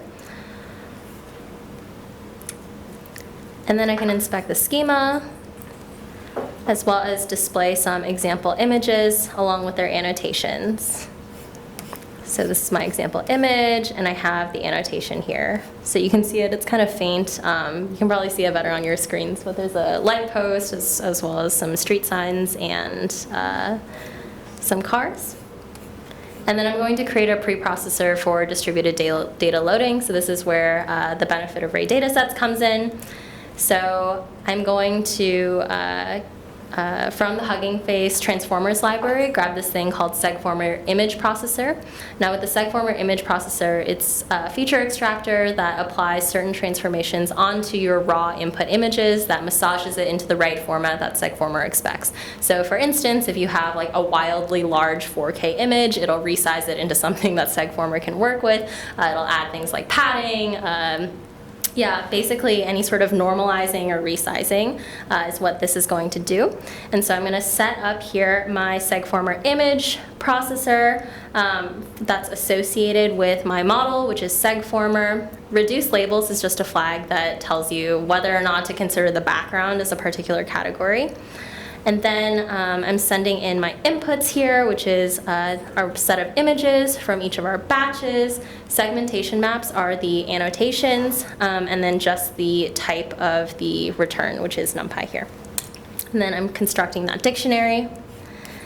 And then from Ray Data, I am getting something called batch mapper. And so what batch mapper does is it applies this function. In this case, it's our feature extractor image preprocessor.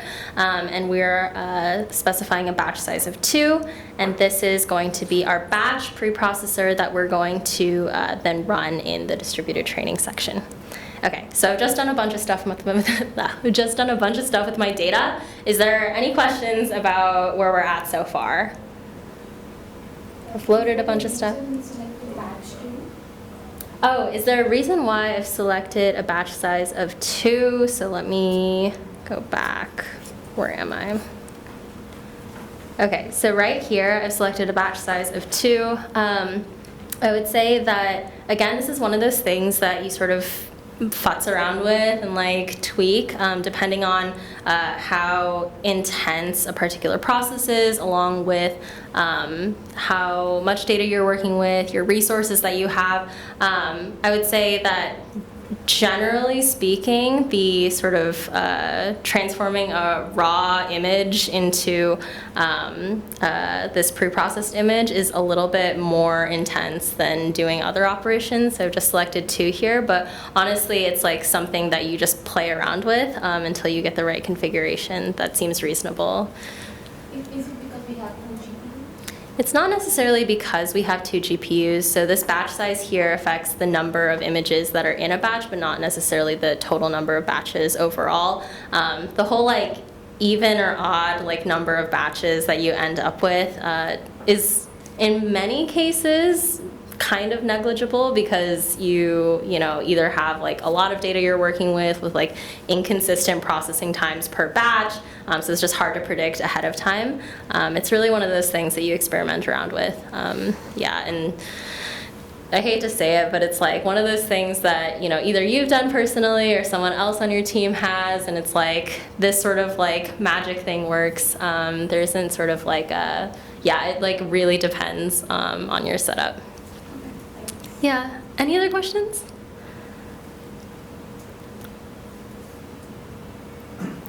Okay, awesome. Let's go on to distributed training. So, well, again, the task, we're taking SegFormer. We are further fine-tuning it on this MIT 8020K data set. So in order to do that, we're going to, we've already set up the batch preprocessor. We're going to set the Hugging Face trainer for all of our workers, so each of our workers knows what to do when they receive this input batch. And then we're going to create this Hugging Face trainer, which is the Ray train object that then distributes the training. So I'm going to set up first the Hugging Face trainer per worker. So this is Hugging Face logic here. So I'm importing from the Hugging Face Transformers library these things that I need, and then I'm defining this function called trainer init per worker, which later on is going to be passed to each of my Ray workers so they know all of that training logic. So the name is SegFormer fine-tuned, which is the final thing that I want. I've set up the model. So if you remember from our data parallelism technique, I have this model replica on each worker, and that's exactly what I'm doing in this step here. So for each of my workers, they're going to need a copy of the model on them in this particular pattern or approach. And this works particularly well if you have a model that's relatively small. The hard constraint is that it must fit on one GPU, because we're using 2 of our GPUs as workers here. If you have a model that's so big that it exceeds the capacity of a GPU, you're going to need to use a different design pattern. That's where things like model parallelism come in handy, where you're sharding the actual model itself across many workers rather than just the data. So this is SegFormer. I'm also setting up an optimizer along with a learning rate scheduler. These are purely optional, and just here to show you that you're able to do these same things that you might be familiar with in your workflow. And then we're setting up some Hugging Face training arguments. And so these are parameters that are specific to Hugging Face models. If you're working with a different framework, you're going to be familiar with whatever parameters and levers you're able to pull and push for that particular framework. But there's some things that are familiar to you here. So the number of epochs that you want to train for, the batch size, how you want to save or log, so by epoch or by something else. And then, something like whether to push it to the Hugging Face hub for this particular framework. But again, for your framework, whether you're using PyTorch or TensorFlow or XGBoost or something like that, you're going to know what the parameters are.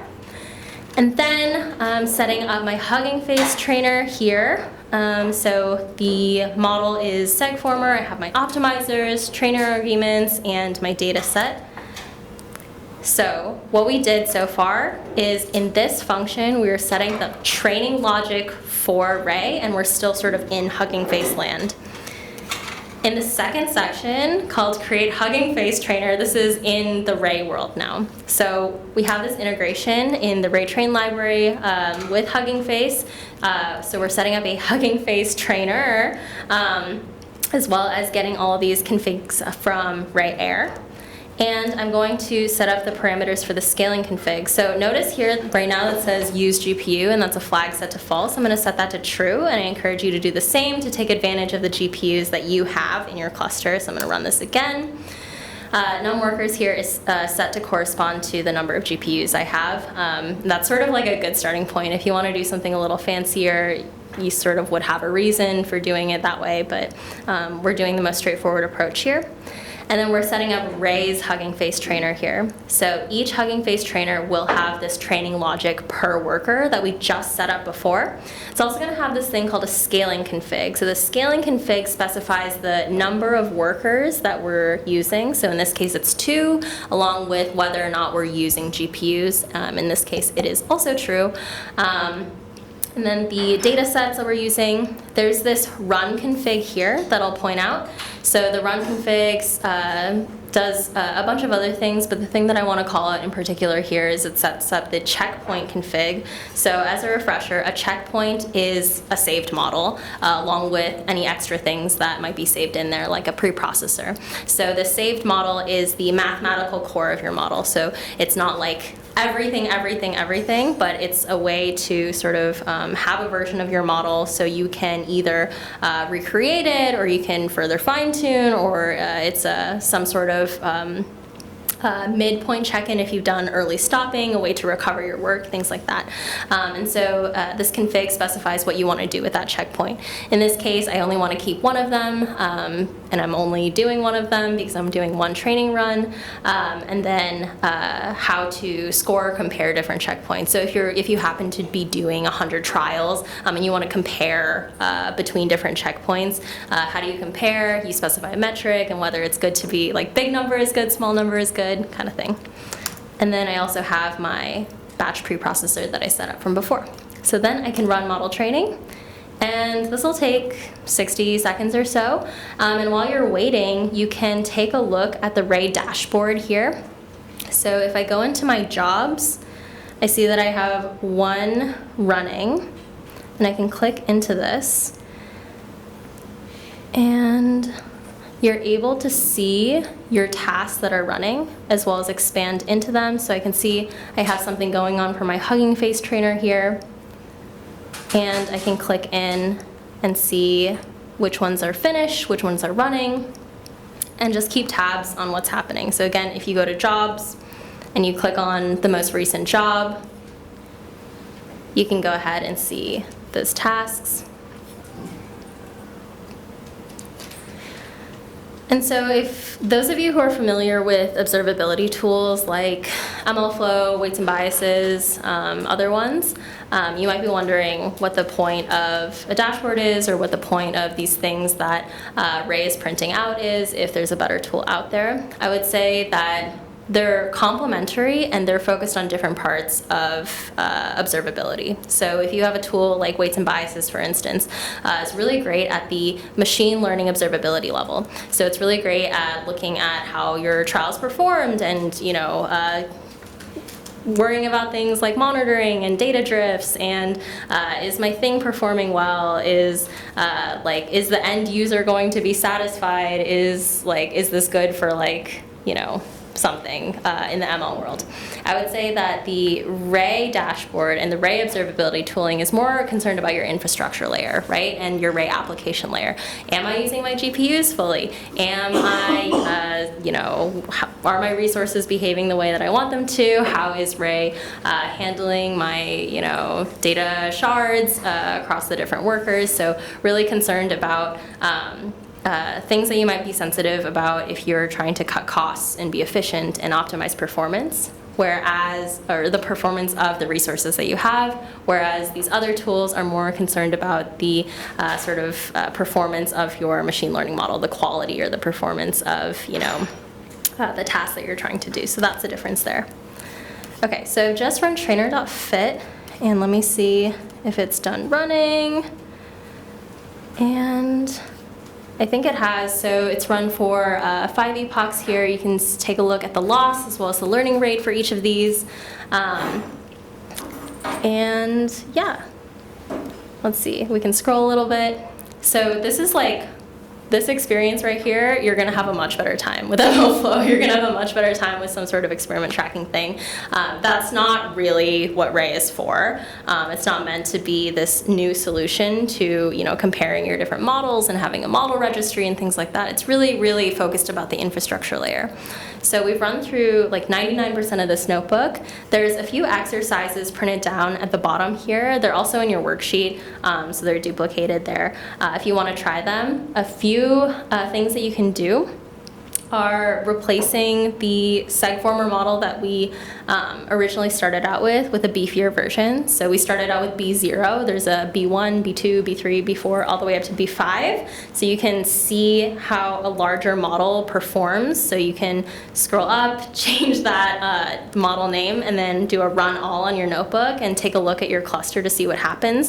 You can switch to CPUs for training instead of GPUs and take a look at your dashboard and see how that does.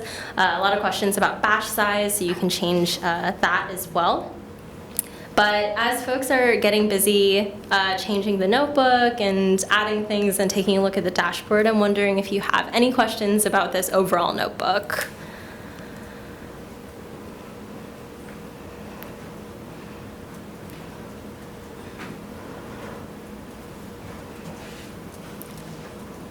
During the training, we printed out loss, meaning the parameters that every time it goes through the training. Is it possible to return those values and results? Mm-hmm. Okay, so the question is, when we ran training, we have this thing like loss learning rate. Is it possible to access them after the training has completed? So the way that you might do that is, off the top of my head, my instinct is that you would retrieve those from the checkpoint. And if you specify that you want to save, a certain number of checkpoints, for instance, every epoch, right? So we ran 5 epochs here, and then it would save these sort of characteristics per checkpoint. But if you didn't specify that you wanted to keep a checkpoint from each epoch, then that would be lost. Yeah. I can dig a little deeper too, but that's my first instinct. Mm-hmm. Any other questions? I hope this scratches your computer vision itch. There's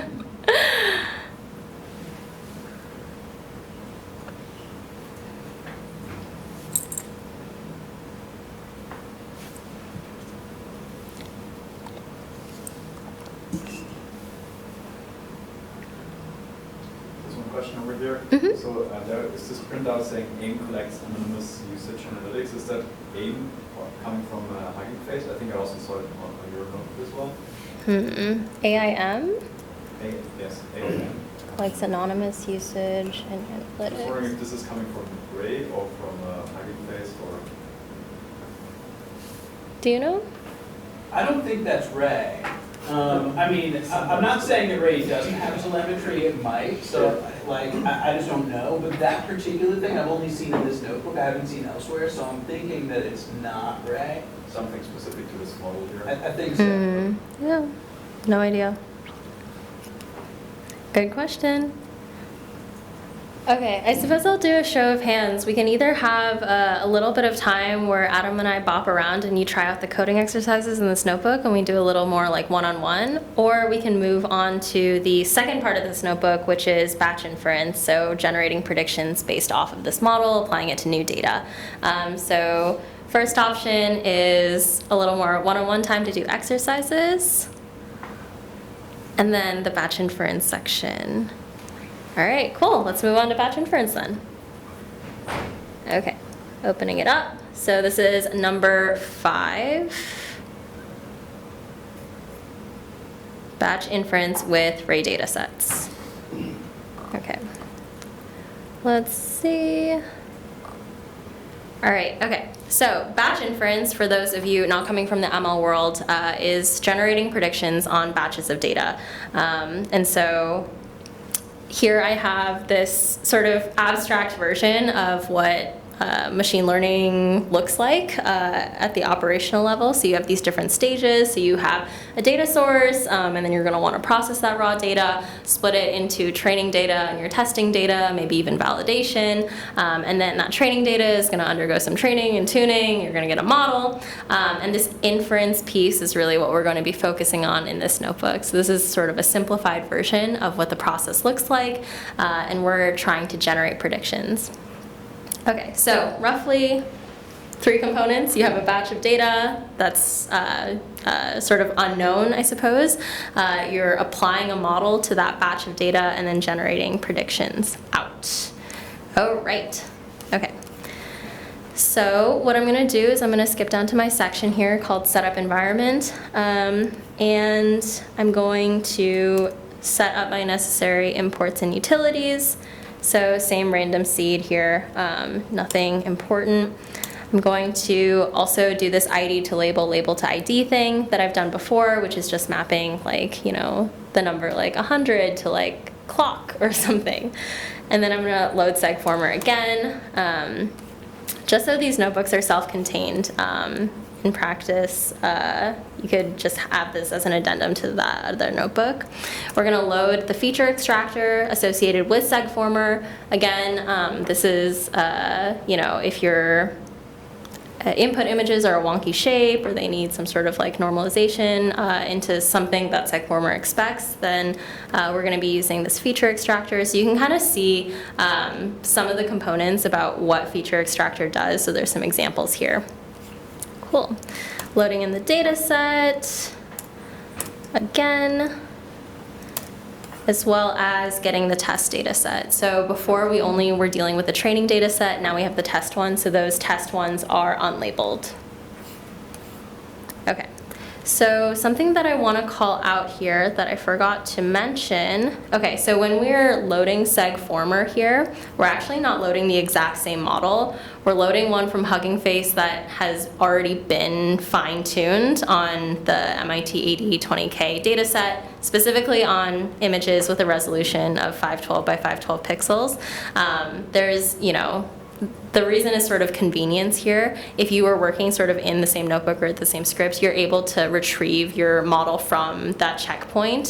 So you can use actually your model that you fine-tuned here, but in this case, we're fetching it again. Okay, scrolling back down. All right, so I'm in my section, Initialize Ray Runtime. So I'm gonna go ahead and import Ray and start a new runtime in this fresh notebook. I'm going to do this step here, which is putting the model and the feature extractor in the object store. So we haven't really gotten into the guts of Ray Core yet, and talking about the object store as well as what objects are, but the Cliff Notes version here is when you have a large object, you kind of want to explicitly put it in this shared object store so that you're not loading it every single time for every single worker that you have for every single process, right? You sort of want to like place it so everyone can reference it instead of sort of starting from scratch every single time you're launching this remote process. So I'm putting the model as well as the feature extractor explicitly in the object store. I hate to interrupt, but I love this feature so much because like in a lot of situations you might think, well, I've got to take the weights out of my model, right, and just serialize the weights. Like the fact that you can take the entire model and just go put it in there, right, just like that is so cool. right? Like notice that we didn't have to like extract the weight dictionaries or any of that other stuff. Pretty cool stuff. So it's eliminate the need for a feature store? essentially? Not necessarily. There are workflows where you could use this in place of a feature store, but yeah, it would depend on the situation. But like, yeah, here I'm saying that you can put a complicated object that's like it's not just like data matrices. It's actually got all kinds of logic and other bits in there, and it will serialize to in that place. So that's something that's done automatically during like the tuning settings, or when it's like if it's like done parallel across different workers, is it like always put into shared memory, or is it like actually cloned on each? Can you say it again? Sure. So like in other processes where you need the model to be like cloned in parallel on different workers, because this is, you know, training versus inference, the processes are different, but ultimately you kind of still need different instances of the model which are identical, right? So can you always use Ray Can you do that for training as well, for parallel training? So, okay, so that's in the training and tuning part. Well, tuning would actually be built different models, but that's hidden underneath. So yeah, this kind of thing is happening, but it's hidden from you. Okay. When you use those trained things. This will generally work. There's always some exceptions. Like I'm always afraid to say it'll always work. Right? There's always going to be some weird structure that's not serializable. It's got a database connection. It's got some socket connection, some weird thing. But like, basically, if you can cloud pickle it or convert it to PyArrow or any kind of reasonable serialization will work. Nice. Okay, so I'm in my section called Distributed Batch Inference with Ray Datasets, and the rough set of steps we're following is we're going to create a Ray dataset from our test data. We're going to create a prediction class with that inference logic so each of our workers knows what's up. And then we'll talk about this thing called an actor pool strategy. And then we'll finally use map batches to apply that prediction class on those batches to perform inference. So let's get into it. We're going to create this Ray dataset with my smaller subset, so I'm not doing the full 3000. If you want to do the full 3000, just set that flag small data to be false and you can work with it. But for demo purposes, I'm doing a small Ray dataset here. So I'm using 160 images. I have my image indices that you encountered in the previous notebook, creating that list of images and creating a Ray data set from that list of images. And you can see just under the hood, if I just show what's in that data set, it's just a bunch of pill images, nothing crazy, and they have different sizes because I haven't applied my preprocessor to them yet. All right, so I'm in my section, create a prediction class with inference logic. And I'm going to initialize this class by loading/caching the model in the feature extractor here.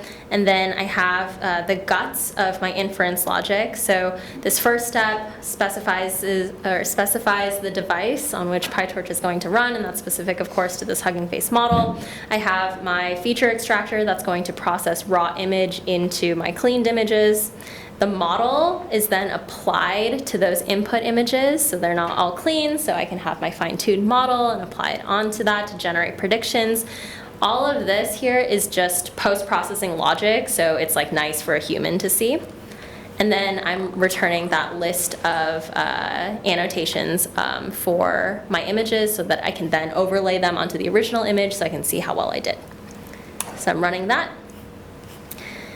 We get to this section about actor pool strategy. So Ray datasets under the hood are a set of, it's a way of managing a bunch of Ray actors. And what actors are stateful objects that you're able to, I suppose, use them as workers, and they'll retain some sort of meaningful state, so they don't just like disappear after the process completes. You're able to still access them. And this actor pool strategy for Ray data, what this does is you're able to set a minimum number and a maximum number of actors that you would like to use. And in this case, we're going to be using our GPUs as our actors or our workers here. So I'm going to specify here, and I'm going to change the number of GPUs that I'm using to 2, and say 0 CPUs, for instance. And so you can see here that I have this actor pool strategy. I'm specifying a minimum size and a maximum size. So I'll start with one of my actors, and if need be, Ray will auto scale to the maximum number of actors. Now we're doing sort of like small numbers here, so like 1 out of 2, 2 out of 2 kind of situation. But you can imagine if you have many more resources to orchestrate, this is really nice, because if I have like 100 GPUs, for instance, right, I don't want to be paying for all of them. If I'm only going to be using a small set, if my inference needs ebb and flow, especially if I'm doing online inference, for instance, this auto scaling is really handy. So I can do this, and from my predictions data set, take one of them. So this is sort of like the call here. So this is map batches. What's interesting about map batches from Ray datasets is, you know, on a general level, it applies a function to a piece of data, and that function could be something like, you know, divide by 2. It could also be, you know, this large transformer model. And so it's really this like general purpose way of mapping some sort of arbitrary function onto a batch of data, which makes it pretty powerful. And so we're running this here, and you can take a look at your dashboard to see what's going on. So I have this new one associated with this new Ray init that I did for this notebook, so I can see what's happening and click into it. There's a little bit of a lag right now, but I encourage you all to run this with me. And of course, there's a few exercises in your workbooks along with the bottom of the notebook where you can start tweaking some numbers if you're curious and flipping back to the Ray dashboard to see how things are going. But yeah, any questions about batch inference?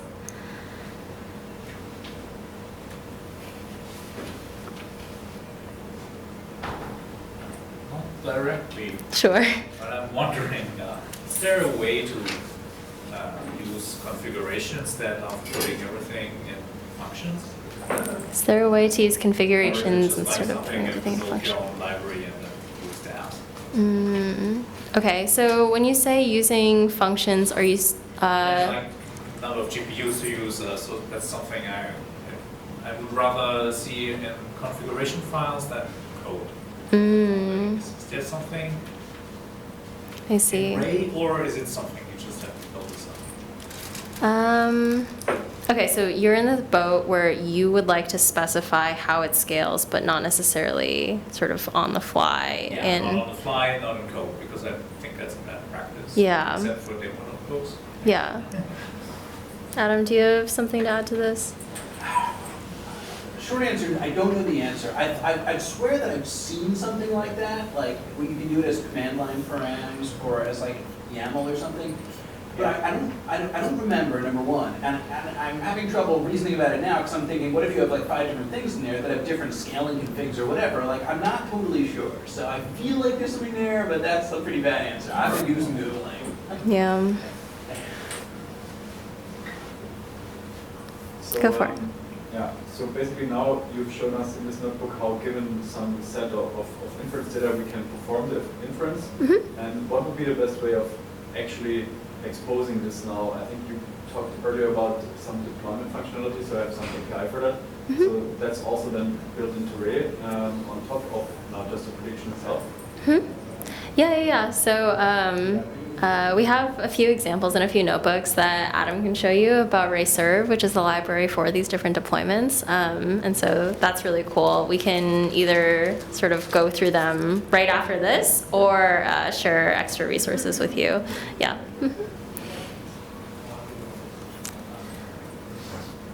For some reason, my browser has stopped responding. We've got two GPUs per actor, and Oh, I see. I have to shut down my other processes and these other. well, yeah, I think because each of these nodes only has one GPU. Gotcha. I don't think you can get any actors that have 2. So Oh, I basically, this is one of these tiny see. little things. Like I make this mistake all the time, and I suspect we all probably will. We probably should improve this API.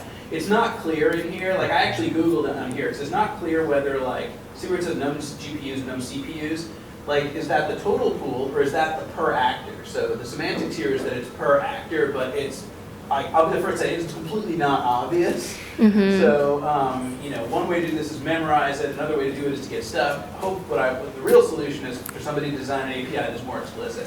Yeah. Like known GPUs per actor might be a better keyword art. That's a really good point, Adam. Okay, So that I've done this like 50 explains. times. That explains this. Okay, so what's happening in the dashboard here is that it's like stuck at waiting for scheduling, which means that it's hanging, and now it's failed because I restarted my kernel. But yeah, one of the reasons why this process will hang is if you've sort of requested a number of resources that Ray can't give you, and it'll just sort of like wait for those sort of forever. Yeah, it's one of those things where, gotta get elbows deep in the dashboard, see what's up, but thank you so much for pointing that out.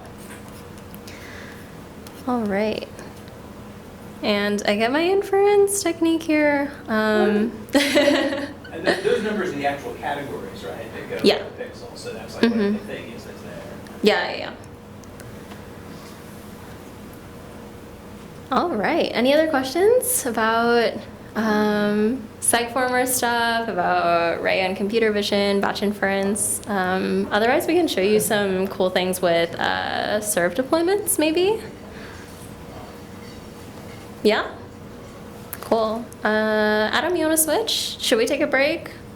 Yeah, let's take a quick break. Let's take a break, okay. This is a long session, so just get a little break. And then, we can do a little serve or... Yeah, okay. Let's take a break and then we'll queue up some more content.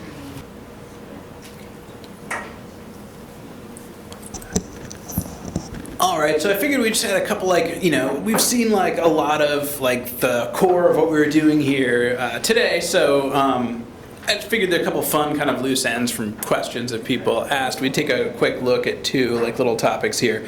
So one that we just had a couple questions about was around like serve. So I brought up this notebook, and I can't run the whole thing, which you don't want to see the whole thing anyway. I don't have all the dependencies for it, but I wanted to show you, just zoom in on what I've been talking about this whole time about a deployment. I'm just going to zoom right into... Is it like a thing? So I'm just going to go code first, then I'll talk about the pictures. So here's the code first. So here's the world's most primitive chatbot, right? You initialize it with some message, and whenever somebody says something like, "Hi chatbot," it responds with this message, and then whatever you put in. So it's going to say, "Yes, hi chatbot," whatever.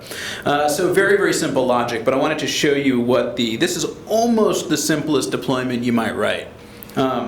So what's going on here? We've got a Python class, and a regular old constructor, and then the real action happens in this method here, and this could be called anything, so it doesn't have to be called getResponse. And you can see that this is just a regular, instance method that takes some string, returns some other string. So that's most of this. This async def thing here, this is to adapt it to handle HTTP calls. You don't even need to have this if you're not planning on exposing this directly to HTTP. So you can have different components of your application that are Ray serve deployments, but they're only ever called, let's say, from other deployments or from other Python code. Then you wouldn't even need this, so you could actually get rid of this. This is just a pattern for getting the post data from the request, and then parsing the JSON, and then you can see the actual business logic. It just delegates to this get response. So that's all that's happening here. There's no super magic, and this becomes a deployment by putting this thing at the top. So @serve.deployment. And then to use it, what we're going to do is we're going to make a little kind of factory for this thing by going chat.bind. This is probably the weirdest thing in the API right here. Whether this will stay or change, I don't know. But what you do is you take the class and you go .bind. And that's because we're not actually instantiating an instance of this thing here. What we're doing is, it's like a factory pattern. We're basically hooking this thing up so that Ray can make this, because Ray may make 1 or 1,000 of these later. So we're just setting that up here. So that's what's happening here. Then when we go serve.run, then Ray serve is going to actually start an application. It's going to be called Hello World. This is optional, although it's probably a best practice to give it a name. And the default here is that we're going to get one replica of this deployment. So this whole factory thing, it's going to happen once. We're going to end up with one actor sitting out there in the cluster that's going to handle these requests. And I'll show you the variants on that. But here's kind of like the basic thing. And we can go ahead and run this. And here we can demonstrate that it works. So I'm going to go like hello there, and we're going to run it. And we get a response. So we can even, like I said, we can strip this thing way down. Like, let's say we're not going to actually be calling it from HTTP. We could go like this. I'm just going to replace it. So when we do this, Ray should figure out what's going on and kind of replace it. And now we can't call it this way, but what we can do is we can go handle dot get response dot remote foo. Now this thing is going to return a handle to a result. So I'll talk more about what's going on with this in a minute, but we're going to have to do a ray.get on that. Right, so if I want, so you can see here I can pretty easily build like component-oriented or service-oriented applications just in like regular Python, and I can just call them like regular Python pieces. This by itself is not that exciting with the one instance of this that I've put in one place. But what's cool, and I won't demo all this because for time reasons I don't have all the dependencies installed, but we can get fancy. So like for example, I can say, hey, this thing needs half a GPU. So this version uses a model, right? And I can say I want to use fractional resources, so half of a GPU.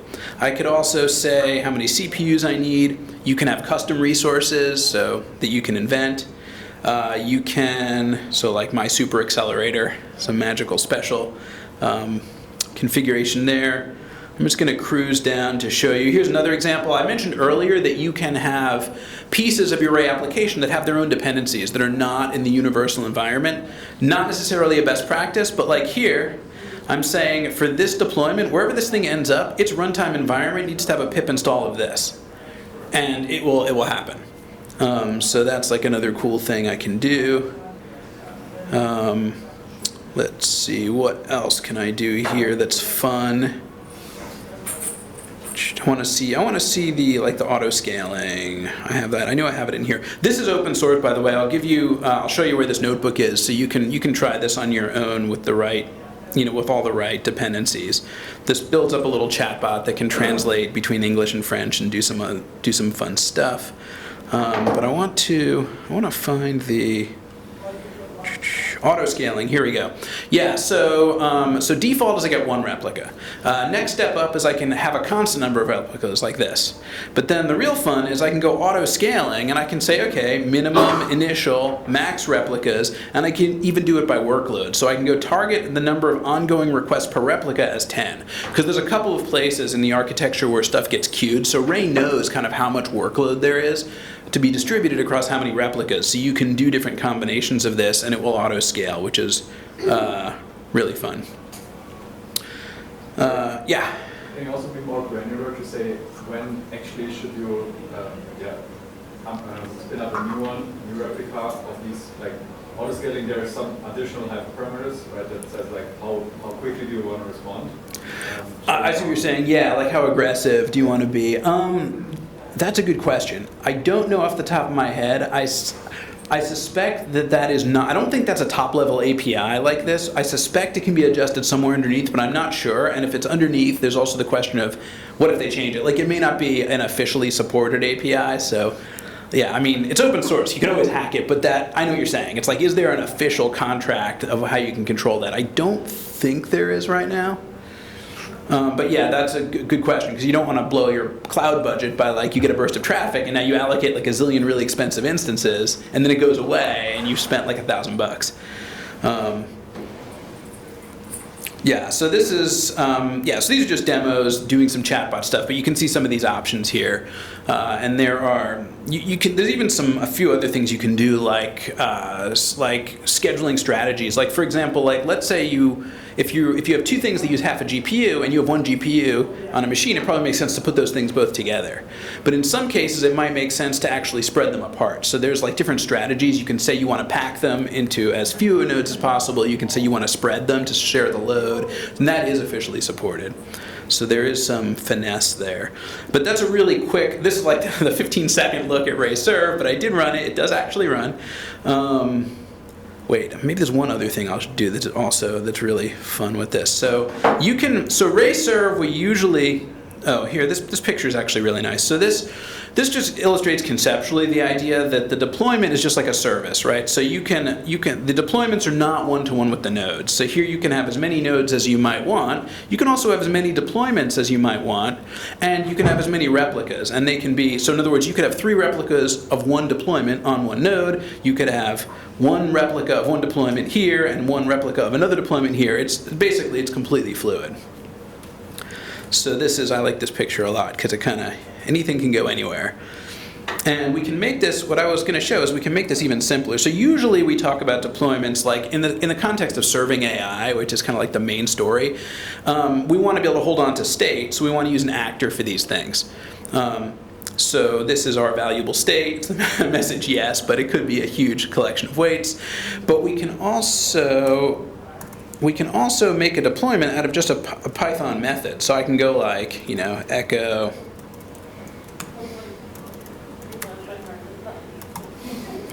And I can make this into a deployment.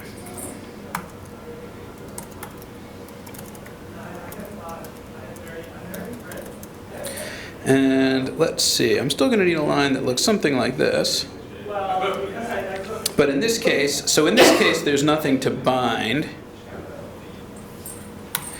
And let's see, I don't remember, I haven't done this in a while. We'll find out the hard way, whether you do this or you just leave off the dot bind altogether. So we'll try this and see what happens. Wait, probably have to run that. Let's see, does this work? So what I would do is I would go handle.echo.remote foo and do array.get on this. No, okay, I've done something wrong here. Method echo. Oh, maybe I don't actually even do this. Oh, there we go. Yeah, okay, so there's no actual class, so it goes like that. Yeah, so you can have a deployment, like this is probably the world's simplest way to build services, right? That's all you have to do. But then you can also get fancy. So I like the flexibility there. If we strip off the ray.get, so you can see what's going on here, you get this object ref. So within the Ray system, like following that whole idea of like lazy evaluation and like don't move stuff if you don't have to, most things that you run, you get back a promise. It's like, think about it, promise, future, pointer that doesn't point to anything yet, however you want to think about it. But that's usually what you get back, and then you only pull the actual thing if you need it. So in this case, this is running, and then I'm doing the get. Yeah? Yeah. Would we put echo now onto the chat class? Would this be a good or a bad idea? To put it on... Because they're both decorated as deployment. So...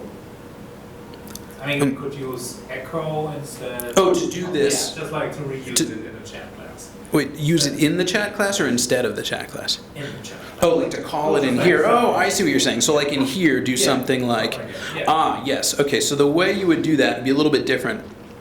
What you would do is you get rid of this part. So we would say something like... Yeah, sure. Yeah. Talking directly, use the echo function, not the handle.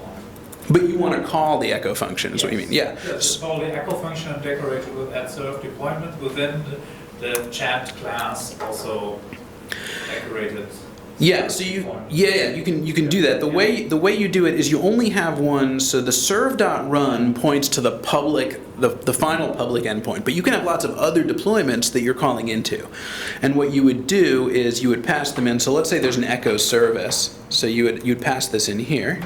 And then what you would do is down here, when you do this .bind, you'd pass in your... So let's evaluate this, and then we have this echo. This isn't really an instance. I shouldn't even call it that, but I'm being sloppy because I'm just like live coding quickly. So we would do something like this, and now we should be able to go in here and be like, let's see, let's say message plus. Oh, we have to capture this somewhere. So self.echo. So it's kind of like regular Python, like it's going to show up in here, then we're going to grab it here, and then down here we could say like self.echo.remote and maybe pass this. Now the thing is, we may have to do an await on this. I'm not totally sure whether it's sync or async, but let's try this. And then this is going to look like that. Position. Message string. Okay.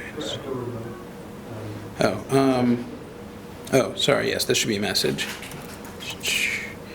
And let's see. Positional argument follows keyword argument. That's true. Let's go and give this thing a name. Then this goes away. Actually, echo service. Let's just get rid of this altogether. We'll go like that. Go like that.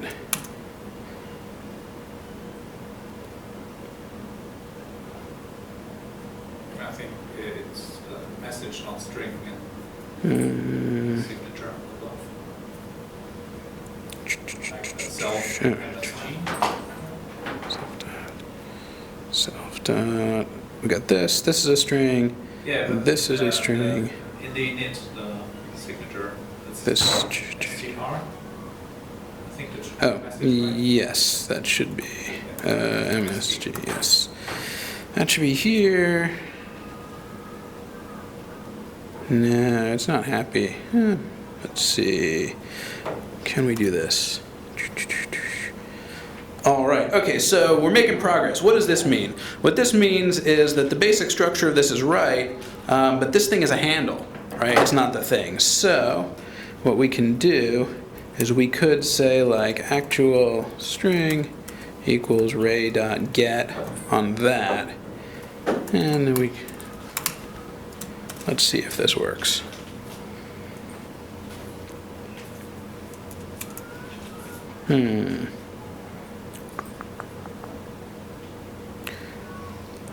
Yeah, we've got to await this guy. So let's go. I know this is frustrating, so I will abort the live coding session. Sorry for asking.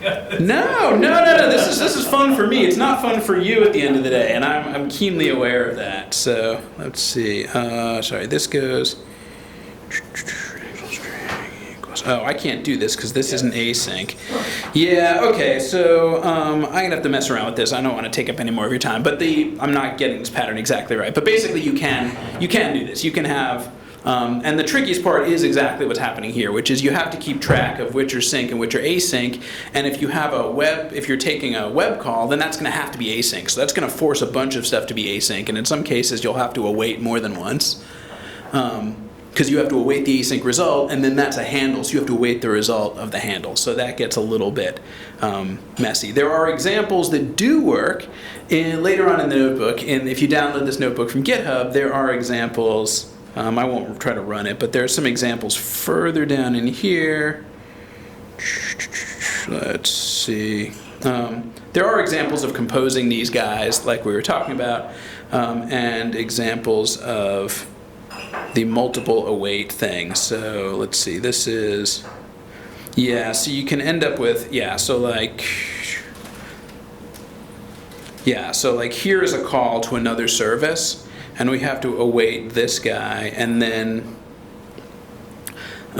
we have to await that for the response, because one piece is like the coroutine await, and the other, what you get back from that is this object ref, and you await that in this context instead of doing ray.get. So that's kind of what's going on here.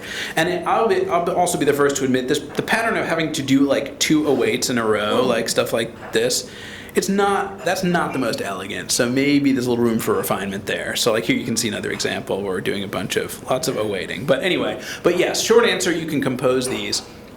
So you can build them, and they can all be scheduled independently, and they'll all call to the right place, and all that stuff does work when I actually get the code right. So does that kind of make sense as far as like a quick look at serve, a quick not entirely successful look at serve? Yeah. If somebody else doesn't, is there something like an execution plan? You can see, like for example, like DAS, you can see like the DAG or something. Here you can basically see, okay, this is like the stuff I'm building, and this is basically like some graph or something where you basically can see where basically how how everything basically works together and is connected? And- or is it all under the hood and we just have to trust Ray? So okay, so there's two parts to that. So for serve services, if you build a graph using, so there's an API called the deployment graph API. This thing here. Oh, cool. If you build your, well, it's not as cool. It's a little gnarly. If you build your pattern this way, right? And this is more like declarative, like instead of just dynamically calling things, you build this graph. If you build your graph this way, you can get a visualization of it. The downside to building stuff this way is that if you have conditional logic, the graph itself has to be constant. So if there's conditional logic, you end up building services in a little bit of a strange way so that the data always can flow through the constant DAG. So I have kind of mixed feelings about this. I don't know whether this will survive, but there is an explanation and working examples in here and some nice diagrams in here that show, like, there is a conditional one. We get to it. It's a little messy. So you can do that, and if you do this, you can also get it to generate a graph. But the other version of that question, which like more of a comparison to like Dask, where you do like dot visualize. So that's like if you have, in the Dask world, if you using like the delayed pattern, so you're building up a collection of operations that you would then evaluate with like a dot compute or something, and if you do like dot visualize, you can see all that. So that doesn't exist in Ray, because Ray is more like in the Dask world, if you think about like the futures API. So Ray works more like that, and in that world there are dependencies, but they're not kind of like just like with Dask, like Ray can track those dependencies, so you can have functions that depend on each other's results, but there isn't a plan ahead of time. There's just if the thing isn't available yet, we've got to wait till it's available. So it follows, I wouldn't say identical, because I haven't looked at all the source code, but a slightly similar heuristic to Dask in that sense. So it's like the futures API. And that was actually the other thing I was going to demo really quickly, is just a little bit more about Ray Core so that you see some of these things, so it's not as mysterious. So just like the very short version. Are we out of time, or is this? I thought we had a few more minutes. Okay. My goal isn't to like take up every second, but just like I figured I'd show this really quickly.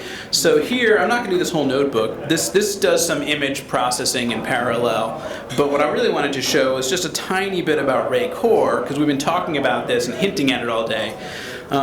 So this is the idea. You can take any particular function and you can tell Ray that you want it to be schedulable in the cluster by putting this @ray.remote on it. So if we do that, we can then invoke that function by taking the function name and going .remote when we want to call it. So here's a NumPy array, and now I want to call sum on this NumPy array, and I can do that, and I'm going to get back like this is, like I said, as a future or a promise, some kind of a handle. Ray.get will block on that if I want to actually block and get that result. So this is how we take a function and make it schedulable by Ray. And we can compose those. So there are dependencies. So let's say I want some called double, and what I want to do is take this matrix, I want to run it through double, and I want to run the result. So this result from here, I want to run through remote, and then get the result here. So there's kind of some auto magic dereferencing going on here, right? Because from double.remote, this is going to be an object ref. We pass that in over here, and it auto-magically becomes the actual value that sum expects. That's also something that Dask does, so you might be familiar with that. Like Dask does a similar thing. You can pass the futures around, and they become the actual objects. So this works, and then the final result is going to be an object ref. And the idea is that you're going to have a bunch of these object refs, and you only want to block to get the things you actually need. Like let everything else just fly around asynchronously so you get the most performance.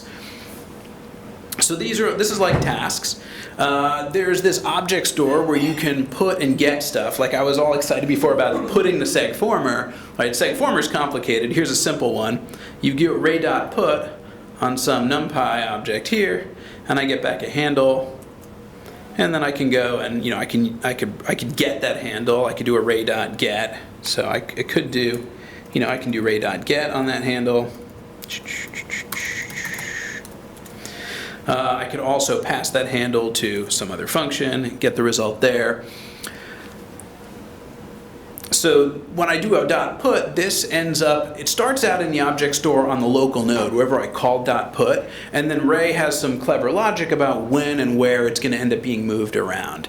For certain kinds of objects, most notably NumPy arrays, you can actually, that's where you hear the zero copy terminology. So people talk about access to data in the Ray object store via zero copy. That's not true for everything in the Ray object store. It's only true for, at one point, PyArrow objects and NumPy objects. And I'm not totally sure if the PyArrow is still there, but I know the NumPy still is.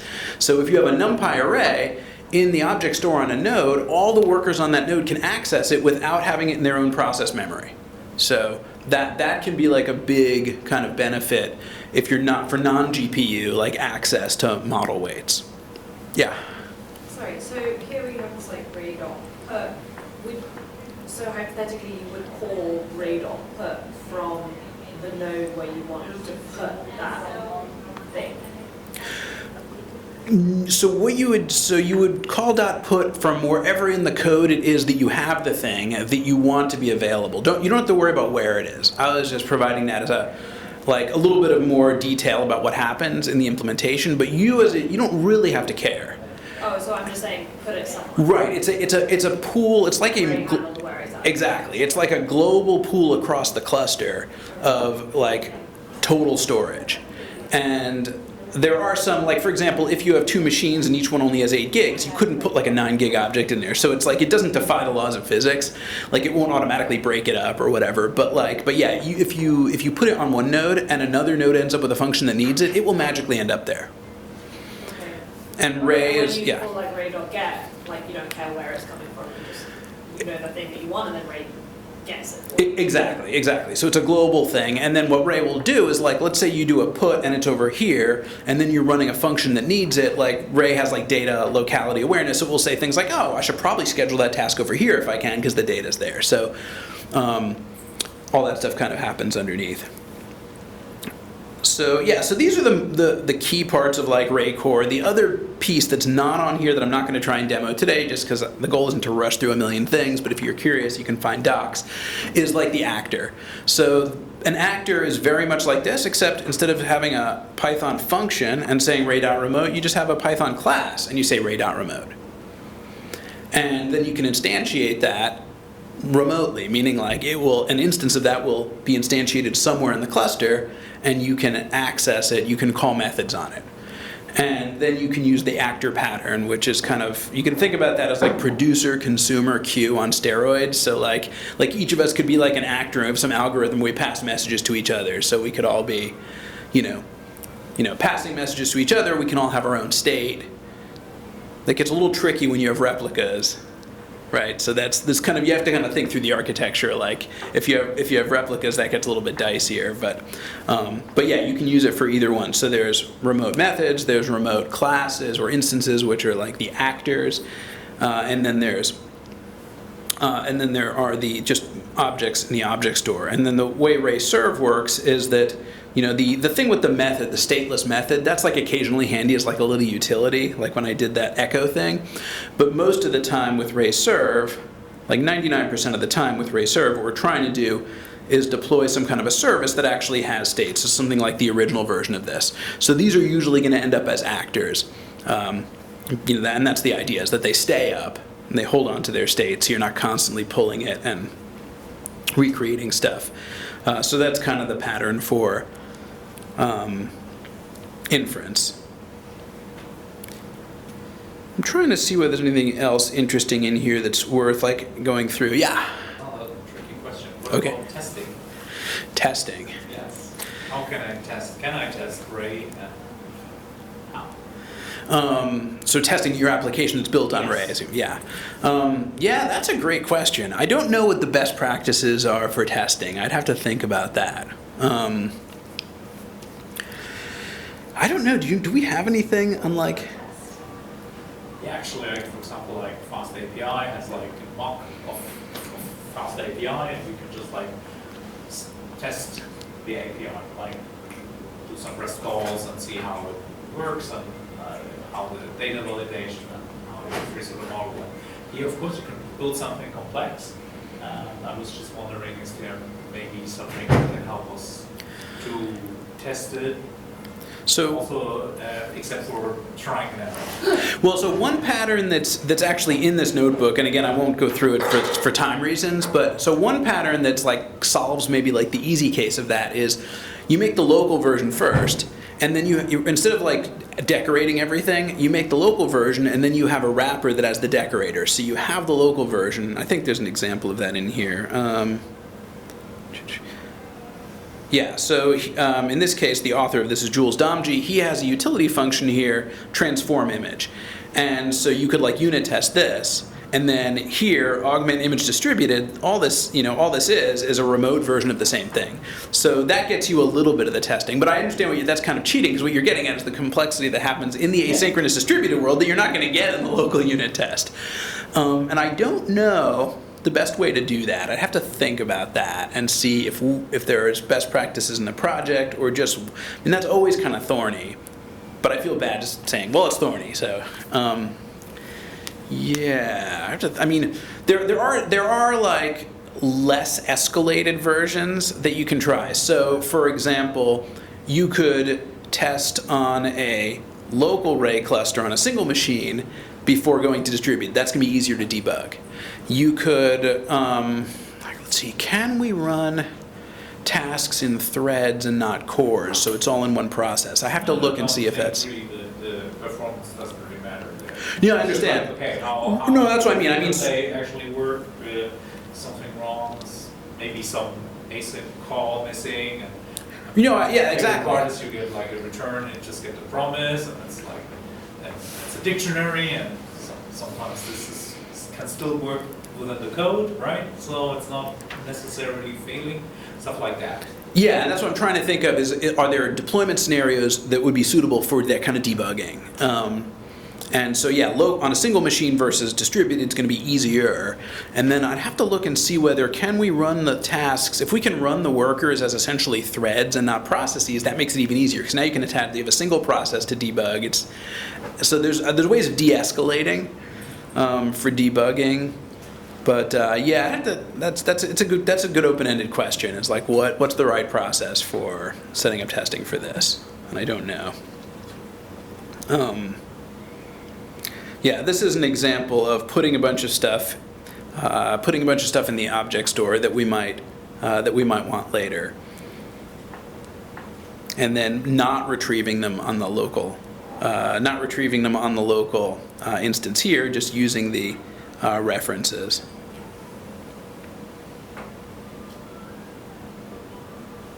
So like over here, we've got this collection of references, and then we're calling run distributed on the list of references. See what I mean? So we're kind of, this is very, very like Dask future-y kind of pattern. We're orchestrating here, but we don't ever have this actual data here. The data is only going to be on the workers, so it's faster. That's probably the most interesting thing that's in here, is putting all of the images in the object store, since we're going to be using them a bunch. The rest of this notebook is really just demonstrating that if you run everything sequentially, it's slower than if you run it in parallel. I don't think I need to we don't need to be here at 5:15 for you to be convinced that that's true. So I'm not gonna, run all that. But yeah, those are kind of, I think the interesting pieces are like the little bits of Ray core and this idea of using the object store to reuse stuff. That's pretty much the most interesting stuff there. Let's see, anything else that we can play around with that you're interested? Before we wrap up, we've got some prizes to give away. We've got like some kind of surveys, assignments, some kind of a quiz. I don't know. Do we have to like I don't know. No, I'm just kidding. I don't think we have a quiz anymore. We could do it. The quiz is kind of fun if you want to do it. I don't know. I feel like that's kind of, we want to reward people that are here all day. We don't want to punish people with a quiz at the end of the day. It's going to incent them to never come to a Ray talk again. They're like, after all this, I have a quiz. But yeah, we would really appreciate it if you could fill out the survey. It's in your worksheet, the short link for it at the end. Yeah, it would just really help us make our material better for future sessions. And Yeah, that's not a quiz. yeah, it's pretty short too. Yeah. And we have like a few things to plug at the end of the session. Do you have a slide or something that you'd like to? Yeah. They're Is that, all at the end. let's see. Yeah, so we have a bunch of resources for you. We've demoed some notebooks sort of on the fly, so those are all available in our public repo, so you're able to take a look at those. Yeah, a question? It says that the feedback form is no longer accepting responses. Yes. Oh no. Okay, well while that's happening, yeah, so at the end of the slide deck, so Ray Education GitHub is kind of what it sounds like. It's like there's a lot of stuff under the Ray project. There's also a separate GitHub for the Ray Education with more notebooks and stuff. Where Yeah, is? peeked into it beforehand, and I think that's really great documentation. It's examples. Yeah, so we're trying to build lots of stuff in there. The only catch to that, and we haven't solved this problem ourselves either, is as we build stuff over time, the product changes, dependencies change, so it's like, we'd like it that you could run any of those and it would just work. But it's like, we haven't figured out how to make that happen, that like, whatever one you go to, you'll get the right version of everything. Yeah, documentations. Same challenge I had. Ah, yes. Oh, cool. Yeah, we just have a little note there. So Ray Summit is our big conference all about Ray. It's happening September 18th through 20th this year in San Francisco. If you want to attend, we have a discount code for all of y'all if you're interested. And then I think the next slide is a bunch of resources. Oh yeah, we have copies of, so who wants a copy of Learning Ray? This is a, Exactly 3 per. man, exactly 3 people. If you want a copy and you didn't raise your hand fast enough, let us know. I suspect we can find more copies. Then what's, I suspect we can find more copies. All right. Yeah. Do you have? Let me get your contact info. Your. All right. Cool. Anybody else want to be on the list? Let's see if I can. Mike is just already way too happy. I can't take it. Okay. Well, I don't think we don't physically have it here, so I'll have to either get you an electronic copy or I have to get your address and mail you one or something. But we can do that. And that book is actually like shockingly good. Like I do technical reviewing of a lot of books for O'Reilly, and I'd like to say they're all good. They are of a distribution of quality. This is one of the best technical books I've ever come across. When I saw the draft of this, I was like, this looks like it's ready to go. Like so polished. Like just the way stuff is presented, it's so good.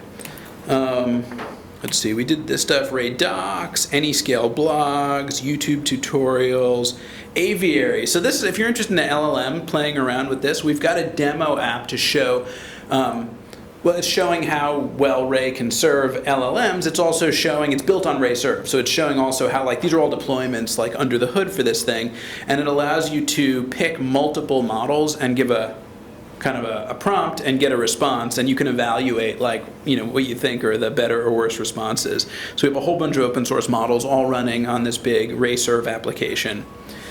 So that's kind of fun to play with, and that's totally free and open. We've got Ray Summit. So this is September. This is like the big annual event focused, again, mostly on open source Ray. So there's going to be a little bit of AnyScale stuff because AnyScale is the sponsor. But I would say, do you think it's fair to say like 90% of it is open source Ray? Yeah. At Summit? It's, I feel like we maybe buried the lead a little bit in the introduction to our talk. So Ray is actually pretty cool.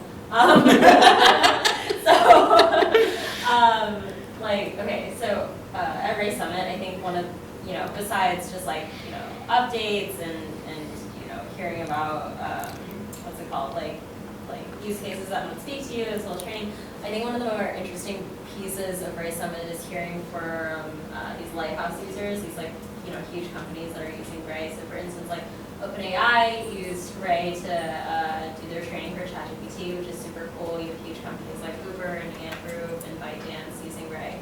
And so it's interesting how sort of, you know, you can have this big project that's, you know, an open source thing that, you know, you can install on your laptop and play around with and poke around with, but see sort of the way that, you know, companies are using Ray and AnyScale to, accelerate their machine learning workloads or scale whatever they've got going on. So it's pretty cool. It's worth the read, worth the watch. much. The whole team, most of the team will be there, so any questions that I couldn't answer, if you were like, I want to find the developers and argue with them or ask them stuff, they will be there. And they're actually really, really happy to like get feedback. Like I was there last year as a user, and I was shocked. Everybody's like, tell me what you're using and what we can improve.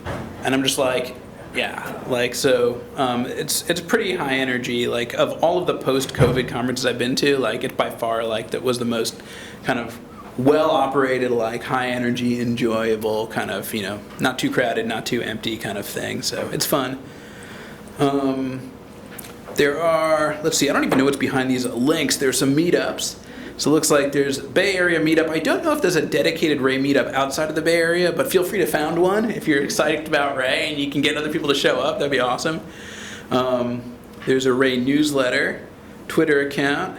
There is a Ray Slack you can join. There is a Discuss forum. There are GitHub issues, of course. If you want to contribute to Ray, there's a, you know, info for that. There's also on GitHub, there are,